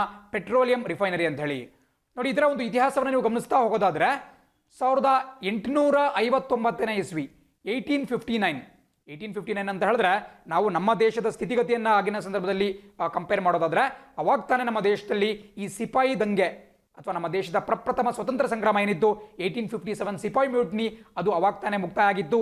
ಅದನ್ನು ಹತ್ತಿಕ್ಕುವಲ್ಲಿ ಬ್ರಿಟಿಷರು ಯಶಸ್ವಿಯಾಗಿದ್ದರು. ಆ್ಯಂಡ್ 1858ರಲ್ಲಿ ಗೌರ್ಮೆಂಟ್ ಆಫ್ ಇಂಡಿಯಾ ಆ್ಯಕ್ಟ್ ಅನ್ನುವಂತಹ ಕಾಯ್ದೆಯನ್ನು ಕೂಡ ಜಾರಿಗೆ ತಂದುಬಿಟ್ಟು ಈ ನಮ್ಮ ದೇಶದಲ್ಲಿದ್ದಂತಹ ಎಲ್ಲ ಹೊಣೆಗಾರಿಕೆಯಿಂದ ಈಸ್ಟ್ ಇಂಡಿಯಾ ಕಂಪನಿಯನ್ನು ವಿಮುಕ್ತಿಗೊಳಿಸ್ಬಿಟ್ಟು ನಮ್ಮ ಭಾರತದ ಸಂಪೂರ್ಣ ಆಡಳಿತದ ಚುಕ್ಕಾಣಿಯನ್ನು ಬ್ರಿಟನ್ನ ರಾಜಪ್ರಭುತ್ವಕ್ಕೆ ವರ್ಗಾವಣೆ ಮಾಡಲಾಗಿತ್ತು. ಸೊ 1858 ಆ ಸಂದರ್ಭದಲ್ಲಿ ನಡೀತಾ ಇತ್ತು. ಆ್ಯಂಡ್ ಇದೇ ಸನ್ನಿವೇಶದಲ್ಲಿ 1859ನಲ್ಲಿ ಅಮೆರಿಕದಲ್ಲಿ ಏನು ನಡೀತಿತ್ತಪ್ಪ ಅಂತ ಹೇಳಿದ್ರೆ ನೀವು ನೋಡ್ತಾ ಇದ್ದೀರಾ, ಒಬ್ಬ ವ್ಯಕ್ತಿ ಹೆಸರು ಕಾಣಿಸ್ತಾ ಇದೆ, ಎಡ್ವಿನ್ ಡ್ರೇಕ್ ಅಂತೇಳಿ. ಪ್ರತಿಯೊಬ್ಬರು ಕೂಡ ಇದನ್ನು ನೋಟ್ ಡೌನ್ ಮಾಡ್ಕೋಬೇಕಾಗುತ್ತೆ. ಎಡ್ವಿನ್ ಡ್ರೇಕ್ ಅಂತ ಹೇಳಿದ್ರೆ ಇವರು ಒಬ್ಬ ಅಮೆರಿಕಾದ ಬಿಸ್ನೆಸ್ ಮ್ಯಾನ್, ಒಬ್ಬ ಉದ್ಯಮಿ. ಇವ್ರೇನು ಮಾಡ್ತಾರೆ ಅಂತ ಹೇಳಿದ್ರೆ 1859ನೇ ಇಸ್ವಿಯಲ್ಲಿ ಅಮೆರಿಕಾದ ಪೆನ್ಸಿಲ್ವೇನಿಯಾ ಅನ್ನುವಂತಹ ಒಂದು ರಾಜ್ಯ ಬರುತ್ತೆ. ಪೆನ್ಸಿಲ್ವೇನಿಯಾ ಅಂತ ಹೇಳಿದ್ರೆ ಅಮೆರಿಕದಲ್ಲಿ ಏನು ಒಟ್ಟು 50 ರಾಜ್ಯಗಳು ಬರುತ್ತೆ, ಸ್ಟೇಟ್ಸ್ ಬರುತ್ತೆ, ಅದರಲ್ಲಿ ಒಂದು ರಾಜ್ಯ. ಸೊ ಈ ಪೆನ್ಸಿಲ್ವೇನಿಯಾ ರಾಜ್ಯದಲ್ಲಿ ಅವರು ಏನೋ ಒಂದು ಅಗಿಬೇಕಾದ್ರೆ ಅವ್ರು ಬೇಸಿಕಲಿ ಹುಡುಕ್ತಾ ಇರ್ತಾರೆ ಕೆರೋಸಿನ್ ಬದಲಾಗಿ, ಈ ಸೀಮೆ ಎಣ್ಣೆ ಬದಲಾಗಿ ಈ ನಾವು ದೀಪಗಳನ್ನ ಉರಿಸಲಿಕ್ಕೆ ಯಾವುದಾದ್ರೂ ಆಲ್ಟರ್ನೇಟಿವ್ ಸಿಗುತ್ತಾ ಅಂತೇಳಿ ಹುಡುಕ್ತಾ ಇರ್ತಾರೆ. ಸೊ ಆ ಸಂದರ್ಭದಲ್ಲಿ ಅವರು ಡ್ರಿಲ್ ಮಾಡಿದಾಗ ಪ್ರಪಂಚದಲ್ಲೇ ಮೊಟ್ಟ ಮೊದಲ ಬಾರಿಗೆ ತೈಲದ ಅನ್ವೇಷಣೆ ಆಗುತ್ತೆ. ಡಿಸ್ಕವರಿ ಆಫ್ ಪೆಟ್ರೋಲಿಯಂ ಆಗುತ್ತೆ 1859ನೇ ಇಸ್ವಿ. ಅದನ್ನು ಮಾಡಿದವರು ಯಾರು ಅಂತ ಹೇಳಿದ್ರೆ ಕರ್ನಲ್ ಎಡ್ವಿನ್ ಡ್ರೇಕ್ ಅಂತ ಹೇಳಿ, ಇವರೊಬ್ಬ ಅಮೆರಿಕದ ಉದ್ಯಮಿ. ಆ್ಯಂಡ್ ಎಲ್ಲಿ ಸಿಗುತ್ತಪ್ಪ ಅಂತ ಹೇಳಿದ್ರೆ ಇವತ್ತಿಗೂ ಪ್ರಪಂಚದಲ್ಲಿ ಪ್ರಪ್ರಥಮ ಬಾರಿಗೆ ತೈಲ ಸಿಕ್ಕಿದ್ದು ಅಮೆರಿಕಾದ ಪೆನ್ಸಿಲ್ವೇನಿಯಾ ರಾಜ್ಯದಲ್ಲಿ. ಸೊ ಸೊ ಇದೆಲ್ಲವೂ ಡೀಟೇಲ್ಸ್ ಪರೀಕ್ಷೆಯಲ್ಲಿ ಒಂದಲ್ಲ ಒಂದು ಬಾರಿ ಕೇಳಬಹುದು. ಸ್ಟ್ಯಾಟಿಕ್ ಜಿಕೆ ಅದನ್ನು ಈ ಒಂದು ಸುದ್ದಿ ಜೊತೆ ನೀವು ಮಿಕ್ಸ್ ಮಾಡ್ಕೊಳ್ತಾ ಹೋಗಬೇಕಾಗುತ್ತೆ. ಸೊ ಎಡ್ವಿನ್ ರೇಕ್ ಅವರು ಕೂಡ ಬಹಳ ಪ್ರಮುಖವಾಗ್ತಾರೆ. ಬಟ್ 1859 ಪೆಟ್ರೋಲಿಯಂ ಸಿಗುತ್ತೆ, ಇದು ಸಾಕಷ್ಟು ಡಿಮ್ಯಾಂಡ್ಗೆ ಕೂಡ ಒಳಪಡುತ್ತೆ. ಬಟ್ ಆದರೂ ಕೂಡ 1882ನೇ ಇಸ್ವಿಗೆ ನೀವು ಬಂದ್ರಿ ಅಂತ ಹೇಳಿದ್ರೆ ಆ ಸಂದರ್ಭದಲ್ಲಿ ಥಾಮಸ್ ಆಲ್ವಾ ಎಡಿಸನ್, ನಮಗೆಲ್ಲ ಗೊತ್ತಿರೋ ರೀತಿ ಬಲ್ಬನ್ನು ಕಂಡುಹಿಡಿದಿರ್ತಕ್ಕಂತಹದ್ದು, ವಿದ್ಯುತ್ ಬಲ್ಬ್ ಅಥವಾ ಎಲೆಕ್ಟ್ರಿಕ್ ಬಲ್ಬನ್ನು ಕಂಡುಹಿಡಿದಿದ್ದು ಥಾಮಸ್ ಆಲ್ವಾ ಎಡಿಸನ್. ಇವರು 1882ರಲ್ಲಿ ವಿದ್ಯುತ್ ಬಲ್ಬನ್ನು ಕಂಡುಹಿಡಿದ್ದಾರೆ. ಯಾವಾಗ ಬಲ್ಬನ್ನು ಕಂಡುಹಿಡಿದಾರೋ ಆವಾಗ ಪೆಟ್ರೋಲಿಯಂಗೆ ಬೇಡಿಕೆ ಕುಸಿತ ಆಗ್ತಾ ಹೋಗುತ್ತೆ. ನಿಮಗೆ ಆಶ್ಚರ್ಯ ಅನಿಸಿದ್ರು ಕೂಡ ಇದು ಸತ್ಯ. ಯಾಕಪ್ಪ ಅಂತ ಹೇಳಿದ್ರೆ ಆ ಟೈಮಲ್ಲಿ ನಮ್ಮ ದೇಶದಲ್ಲಿ, ನಮ್ಮ ಪ್ರಪಂಚದಲ್ಲಿ ಆಟೋಮೊಬೈಲ್ಸ್ ಇರಲಿಲ್ಲ. ಈ ಟ್ರಕ್ಗಳಿರ್ಬೋದು, ಕಾರ್ಗಳಿರ್ಬೋದು, ಬಸ್ಗಳಿರ್ಬೋದು ಇರಲಿಲ್ಲ. ಸೊ ಪೆಟ್ರೋಲಿಯಮನ್ನು ಕೇವಲ ಉರಿಸುವ ಇಂಧನವಾಗಿ ಬಳಸಲಾಗ್ತಿತ್ತು, ಸ್ಪೆಷಲಿ ಈ ಲೈಟಿಂಗ್ ಆಗಿ, ದೀಪಗಳನ್ನ ಹಚ್ಚುವಕ್ಕಾಗಿ. ಸೊ ದೀಪಗಳನ್ನು ಈ ಬಲ್ಬ್, ಎಲೆಕ್ಟ್ರಿಕ್ ಬಲ್ಬ್ ರಿಪ್ಲೇಸ್ ಮಾಡಿದಂತಹ ಕಾರಣದಿಂದ 1882ರ ಬಳಿಕ ಈ ಒಂದು ಪೆಟ್ರೋಲಿಯಂನ ಬೇಡಿಕೆ ಕುಸಿತ ಹೋಯಿತು. ಬಟ್ ಆದರೂ ಕೂಡ ಯಾವಾಗ ಈ ಒಂದು ಗ್ಯಾಸೋಲಿನ್ ಇಂಜಿನ್ಸ್ ನಮ್ಮ ಪ್ರಪಂಚದಲ್ಲಿ ಆವಿಷ್ಕಾರ ಆಗುತ್ತೆ, ಅಂದರೆ ಪೆಟ್ರೋಲಿಯಮನ್ನು ಬಳಸ್ಕೊಂಡ್ಬಿಟ್ಟು ಓಡತಕ್ಕಂತಹ ಇಂಜಿನ್ಗಳು ಮತ್ತು ಅವುಗಳಿಂದ ಕಾರುಗಳು, ಬಸ್ಗಳು ಮ್ಯಾನುಫ್ಯಾಕ್ಚರ್ ಆಗ್ತಾ ಹೋಗಿ ಸ್ಟಾರ್ಟ್ ಆಗುತ್ತೆ, ಪೆಟ್ರೋಲ್ನ ಬೆಲೆ ಗಗನಕ್ಕೇರ್ತಾ ಹೋಗುತ್ತೆ. ಇದು ಅತ್ಯಂತ ಪ್ರಮುಖವಾಗಿ ಗೊತ್ತಿರಬೇಕಾಗಿರ್ತಕ್ಕಂಥದ್ದು. ಆ್ಯಂಡ್ ಇದೇ ಸಂದರ್ಭದಲ್ಲಿ ಮತ್ತೊಂದು ಪ್ರಶ್ನೆ ನಿಮಗೆ ಉಂಟಾಗಬಹುದು. ಅಮೆರಿಕಾದಲ್ಲಿ ಪ್ರಪಂಚದಲ್ಲೇ ಪ್ರಪ್ರಥಮ ಬಾರಿಗೆ 1859ನಲ್ಲಿ ಪೆಟ್ರೋಲಿಯಂ ಅನ್ವೇಷಣೆ ಆಯಿತು. ಬಟ್ ಇಂಡಿಯಾದಲ್ಲಿ ಯಾವಾಗ ಅಂತ ಕೇಳಿದ್ರೆ ತುಂಬ ಕಾಲ ಏನು ಬೇಕಾಗಲಿಲ್ಲ, 1889ನೇ ಇಸ್ವಿ. ಸೊ ಬಹಳ ಬೇಗನೆ 1859 ಆಗಿ ಕೆಲವೇ ವರ್ಷಗಳ 30 ಇಯರ್ಸ್ ಒಳಗಡೆ ಭಾರತದಲ್ಲಿ 1889ನಲ್ಲಿ ಈ ಪೆಟ್ರೋಲಿಯಂ ಉತ್ಪಾದನೆ ಮಾಡಲಿಕ್ಕೆ ಸ್ಟಾರ್ಟ್ ಮಾಡಲಾಗುತ್ತೆ. ಪೆಟ್ರೋಲಿಯಂನ ನಿಕ್ಷೇಪ ಸಿಗುತ್ತೆ. ಎಲ್ಲಿ ಸಿಗುತ್ತೆ ಅನ್ನೋದು ಕೂಡ ಬಹಳ ಪ್ರಮುಖವಾಗಿರುತ್ತೆ. ಅಸ್ಸಾಂ ರಾಜ್ಯದ ದಿಗ್ಬೋಯ್ ಅಂತಕ್ಕಂತಹ ಪ್ರದೇಶದಲ್ಲಿ. ಎಲ್ಲರೂ ಕೂಡ ನೋಟ್ ಮಾಡ್ಕೊಳ್ಳಿ, ಹಲವಾರು ಬಾರಿ ಪರೀಕ್ಷೆಯಲ್ಲಿ ಕೇಳ್ಬಿಟ್ಟಿದ್ದಾರೆ. ಇದೊಂಥರ ನಿಮಗೆ ಗೊತ್ತಿರಲೇಬೇಕಾದಂತಹ ಒಂದು ನಾಲೆಡ್ಜ್ ಆಗಿರುತ್ತೆ. ಸೊ ದಿಗ್ಬೋಯ್ ಅಸ್ಸಾಂ ಬಹಳ ಪ್ರಮುಖವಾದಂತಹ ಒಂದು ವಿಚಾರ. ಆ್ಯಂಡ್ ಈಗೆಲ್ಲ ನಮಗೆ ಬಾಂಬೆ ಹೈ, ಮುಂಬೈನ ಒಂದು ಶೋರ್ ಪ್ರದೇಶದಲ್ಲಿ, ಈ ಕಡಲ ತೀರದಲ್ಲಿ ಕೂಡ ಈಗೆಲ್ಲ ಪೆಟ್ರೋಲಿಯಂ ಸಿಗುತ್ತೆ. ಸೊ ಅದು ಕೂಡ ನಮಗೆ ಪ್ರಮುಖವಾಗಿ ಗೊತ್ತಿರಬೇಕಾಗಿರುತ್ತೆ. ಸೊ ಈಗ ನಾವು ಮುಂದಿನ ಸ್ಲೈಡ್ನಂತ ಗಮನ ಹರಿಸೋಣ. ಸೊ ನಿಮಗೆ ಈ ಭಾಗದಲ್ಲಿ ನಮ್ಮ ದೇಶದಲ್ಲಿರತಕ್ಕಂತಹ ಪ್ರಮುಖ ರಿಫೈನರಿಗಳು ಕಾಣಿಸ್ಕೊಳ್ತಾ ಇದ್ದಾವೆ. ನಾನು ಯಾಕೆ ಪೆಟ್ರೋಲಿಯಂನ ಇಷ್ಟೊಂದು ಡೀಟೇಲ್ ಆಗಿ ಹೇಳ್ತಾ ಇದ್ದೀನಿ ಅಂತ ಹೇಳಿದ್ರೆ, ನಾನು ಆಗಲೇ ಹೇಳ್ದಂಗೆ 8 ಪ್ರಮುಖ ವಲಯಗಳಲ್ಲಿ, ಕೋರ್ ಸೆಕ್ಟರ್ಸಲ್ಲಿ ಅತಿ ಹೆಚ್ಚಿನ ವೆಯ್ಟೇಜ್ನ ಹೊಂದಿರತಕ್ಕಂತಹದ್ದು ಇದೇ ರಿಫೈನರಿ ಪ್ರಾಡಕ್ಟ್ಸ್ ಅಥವಾ ಈ ತೈಲ ಶುದ್ಧೀಕರಣ ಘಟಕದ ಉತ್ಪನ್ನಗಳು. ಸೊ ಹಾಗಾಗಿ ಈ ತೈಲದ ಬಗ್ಗೆ ನಾವು ಸಂಪೂರ್ಣವಾದಂತಹ ಡೀಟೇಲ್ಸನ್ನು ತಿಳ್ಕೊಬೇಕಾಗುತ್ತೆ. ಪ್ರಸಕ್ತವಾಗಿ ನಮ್ಮ ದೇಶದಲ್ಲಿ ಒಟ್ಟು 22 ತೈಲ ಶುದ್ಧೀಕರಣ ಘಟಕಗಳಿದ್ದಾವೆ. ನೋಟ್ ಮಾಡ್ಕೊಳ್ಳಿ, ಇವನ್ನ ಪೆಟ್ರೋಲಿಯಂ ರಿಫೈನರೀಸ್ ಅಂತ ಕರೀಬಹುದು. ಒಟ್ಟು 22 ಇದ್ದಾವೆ ನಮ್ಮ ದೇಶದಲ್ಲಿ ಈಗ. ಆ್ಯಂಡ್ ಅದರಲ್ಲಿ ಕರ್ನಾಟಕದಲ್ಲೂ ಕೂಡ ಒಂದಿದೆ, ಪರೀಕ್ಷೆಯಲ್ಲಿ ಕೇಳಬಹುದು. ನಮ್ಮ ದೇಶದಲ್ಲಿರತಕ್ಕಂತಹ 22 ತೈಲ ಶುದ್ಧೀಕರಣ ಘಟಕಗಳಲ್ಲಿ ಕರ್ನಾಟಕದಲ್ಲಿ ಇರತಕ್ಕಂತಹ ತೈಲ ಶುದ್ಧೀಕರಣ ಘಟಕ ಯಾವುದು ಅಂತ ಕೇಳಬಹುದು. ನಿಮಗೆ ಕಾಣಿಸೋ ರೀತಿ Mangaluru refinery and petrochemical limited ಈ ಭಾಗದಲ್ಲಿ ಕಾಣಿಸ್ತಾ ಇದೆ. MRPL ಅಂತ ಕರೀಬಹುದು, Mangaluru refinery and petrochemicals limited. ಅದರಲ್ಲಿ ಬರ್ತಕ್ಕಂತಹ ಏನು ಬೈ ಪ್ರಾಡಕ್ಟ್ಸ್ ಇದೆ ಈ ಪೆಟ್ರೋಲಿಯಂ ರಿಫೈನರಿಯಿಂದ, ಅದನ್ನು ಬಳಸ್ಕೊಂಡ್ಬಿಟ್ಟು ಸಾಕಷ್ಟು ಉತ್ಪಾದನೆಗಳನ್ನು ಕೂಡ ಮಂಗಳೂರಿನಲ್ಲಿ ಮಾಡಲಾಗುತ್ತೆ. So Mangaluru refinery and petrochemicals limited ಬಹಳ ಪ್ರಮುಖವಾಗಿ ಗೊತ್ತಿರಬೇಕಾಗುತ್ತೆ. ಇದು ಸರ್ಕಾರಿ ಒಡೆತನಕ್ಕೆ ಸೇರಿದಂತಹ ಒಂದು ಸಂಸ್ಥೆ. ಈ ಭಾಗದಲ್ಲಿ ನಿಮಗೆ ಏನು ಕಾಣಿಸ್ತಾ ಇದೆ, ಫಸ್ಟ್ 17 ಏನು ಲೀಸ್ಟಲ್ಲಿ ಕಾಣಿಸ್ತಾ ಇದ್ದಾವೆ, ಇವೆಲ್ಲವೂ ಕೂಡ ಸರ್ಕಾರಿ ಒಡೆತನದವು. ಪಬ್ಲಿಕ್ ಸೆಕ್ಟರ್ ಅಂಡರ್ಟೇಕಿಂಗ್ಸ್ನವ್ರು ಮಾಡ್ತಿರ್ತಕ್ಕಂಥದ್ದು ಇಂಡಿಯನ್ ಆಯಿಲ್ ಇರಬಹುದು, ಹಿಂದೂಸ್ತಾನ್ ಪೆಟ್ರೋಲಿಯಂ ಇರಬಹುದು, BP ಅಥವಾ ಭಾರತ್ ಪೆಟ್ರೋಲಿಯಂ ಇರಬಹುದು. ಸೊ ಹೀಗೆ ಸರ್ಕಾರಿ ಒಡೆತನದ ಸಂಸ್ಥೆಗಳು ಮಾಡ್ತಿರ್ತಕ್ಕಂತಹ ಒಂದು ಆಯಿಲ್ ರಿಫೈನರಿಗಳು ಇಷ್ಟನ್ನು ಕಾಣಿಸ್ತಾ ಇದ್ದಾವೆ. ಬೇಕಾದರೆ ವಿಡಿಯೋನ ಪಾಸ್ ಮಾಡಿಕೊಂಡು ಅದು ಅಷ್ಟನ್ನು ಕೂಡ ನೀವು ನೋಡೋರು ಕೂಡ ಮಾಡ್ಕೋಬಹುದು. ಒಂದಲ್ಲ ಒಂದು ಬಾರಿ ಪ್ರಶ್ನೆ ಉಂಟಾಗಬಹುದು. ಆ್ಯಂಡ್ ಈ ಭಾಗದಲ್ಲಿ ನಿಮಗೆ JV ರಿಫೈನರೀಸ್ ಅಂತ ಕಾಣಿಸ್ತಾ ಇದೆ. ಸೊ JV ಅಂದ್ರೆ ಏನು ಅಂತ ಕೂಡ ತಿಳ್ಕೊಬೇಕಾಗುತ್ತೆ. ಇದು ಕೂಡ ಎಕನಾಮಿಕ್ಸ್ ಪಾಯಿಂಟ್ ಆಫ್ ವ್ಯೂ ಇಂದ ಒಂದು ಪ್ರಮುಖವಾದಂತಹ ಕಾನ್ಸೆಪ್ಟ್. JV ಅಂತ ಹೇಳಿದ್ರೆ ಜಾಯಿಂಟ್ ವೆಂಚರ್. ಬಹಳ ಬಾರಿ ಕೇಳಿರ್ತೀರಾ. ಜಾಯಿಂಟ್ ವೆಂಚರ್ ಅಂತ ಹೇಳಿದ್ರೆ ಎರಡು ಸಹಭಾಗಿತ್ವದೊಂದಿಗೆ, ಎರಡು ಕಂಪನಿಗಳಿರಬಹುದು, ಇಬ್ಬರು ವ್ಯಕ್ತಿಗಳಿರಬಹುದು, ಸಹಭಾಗಿತ್ವದೊಡನೆ ಒಂದು ಅಲಯನ್ಸ್ ಮಾಡ್ಕೊಂಡ್ಬಿಟ್ಟು ಮಾಡ್ತಕ್ಕಂತಹ ಉದ್ಯಮಗಳನ್ನು ಜಾಯಿಂಟ್ ವೆಂಚರ್ ಅಂತ ಕರೆಯಲಾಗುತ್ತೆ. ಸೊ ಇಲ್ಲಿ ಜಾಯಿಂಟ್ ವೆಂಚರ್ ಅಂತ ಹೇಳಿದ್ರೆ ಒಂದು ಸರ್ಕಾರಿ ಸಂಸ್ಥೆ, ಮತ್ತೊಂದು ವಿದೇಶದ ಯಾವುದೊಂದು ಸಂಸ್ಥೆ ಇರಬಹುದು, ಖಾಸಗಿ ಸಂಸ್ಥೆ ಇರಬಹುದು. ಸೊ ಹಾಗಾಗಿ ಅಂತಹದ್ದು ಕೂಡ ಎರಡಿದ್ದಾವೆ, ಒಂದು ಬಿನಾ ಮತ್ತು ಮತ್ತೊಂದು ಬಟಿಂಡಾ. ಪಂಜಾಬ್ನ ಬಟಿಂಡದಲ್ಲೂ ಕೂಡ ಇಂತಹದ್ದೇ ಒಂದು JV ಜಾಯಿಂಟ್ ವೆಂಚರ್ ರಿಫೈನರಿ ಕಾಣಿಸಿಗುತ್ತೆ. ಆ್ಯಂಡ್ ಲಾಸ್ಟಲ್ಲಿ ನಿಮಗೆ ಕಾಣಿಸಿರ್ತಕ್ಕಂತಹ 3 ಪ್ರೈವೇಟ್ ಸೆಕ್ಟರ್ ರಿಫೈನರೀಸ್, ಖಾಸಗಿ ಸಂಸ್ಥೆಗಳ ಒಡೆತನದಲ್ಲಿರತಕ್ಕಂತಹ ತೈಲ ಶುದ್ಧೀಕರಣ ಘಟಕಗಳು. ಅವುಗಳ ಬಗ್ಗೆ ಕೂಡ ನಿಮಗೆ ಗೊತ್ತಿರಬೇಕಾಗುತ್ತೆ. 2 ನಿಮಗೆ ರಿಲಯನ್ಸ್ ಇಂಡಸ್ಟ್ರೀಸ್ ಲಿಮಿಟೆಡ್ ಕಂಡ್ರೆ, ಲಾಸ್ಟ್ನಲ್ಲಿ ನಿಮಗೆ ವಡಿನಾರ್ ಅನ್ನುವಂತಹ ಪ್ರದೇಶದಲ್ಲಿ SR ಆಯಿಲ್ ಲಿಮಿಟೆಡ್ ಅನ್ನುವಂತಹ ಕಂಪನಿಯದ್ದು ಕಾಣಿಸ್ಕೊಳ್ತಾ ಇದೆ. ನೋಡಿ, SR ಬಗ್ಗೆ ಕೂಡ ಸ್ವಲ್ಪ ಡಿಸ್ಕಸ್ ಮಾಡೋಣ. ಅದೊಂದು ಖಾಸಗಿ ಸಂಸ್ಥೆ, ಒಂದು ಕಾಂಗ್ಲೋಮೆರೇಟ್ ಅಂತ ಕರಿಬಹುದು. ಯಾವ ರೀತಿ ರಿಲಯನ್ಸ್ ಇರಬಹುದು, ಟಾಟಾ ಇರಬಹುದು, ಬೇರೆ ಬೇರೆ ರಂಗಗಳಲ್ಲಿ ಉದ್ಯಮಗಳನ್ನು ಹೊಂದಿದ್ದಾವೋ ಅದೇ ರೀತಿ ಈ SR ಗ್ರೂಪ್ ಕೂಡ ತೈಲ ಇರಬಹುದು, ಉಕ್ಕು ತಯಾರಿಕೆ ಇರಬಹುದು, ಹೀಗೆ ಬೇರೆ ಬೇರೆ ವಲಯಗಳಲ್ಲಿ ತನ್ನ ಒಂದು ಉದ್ದಿಮೆಯನ್ನು ಹೊಂದಿದೆ.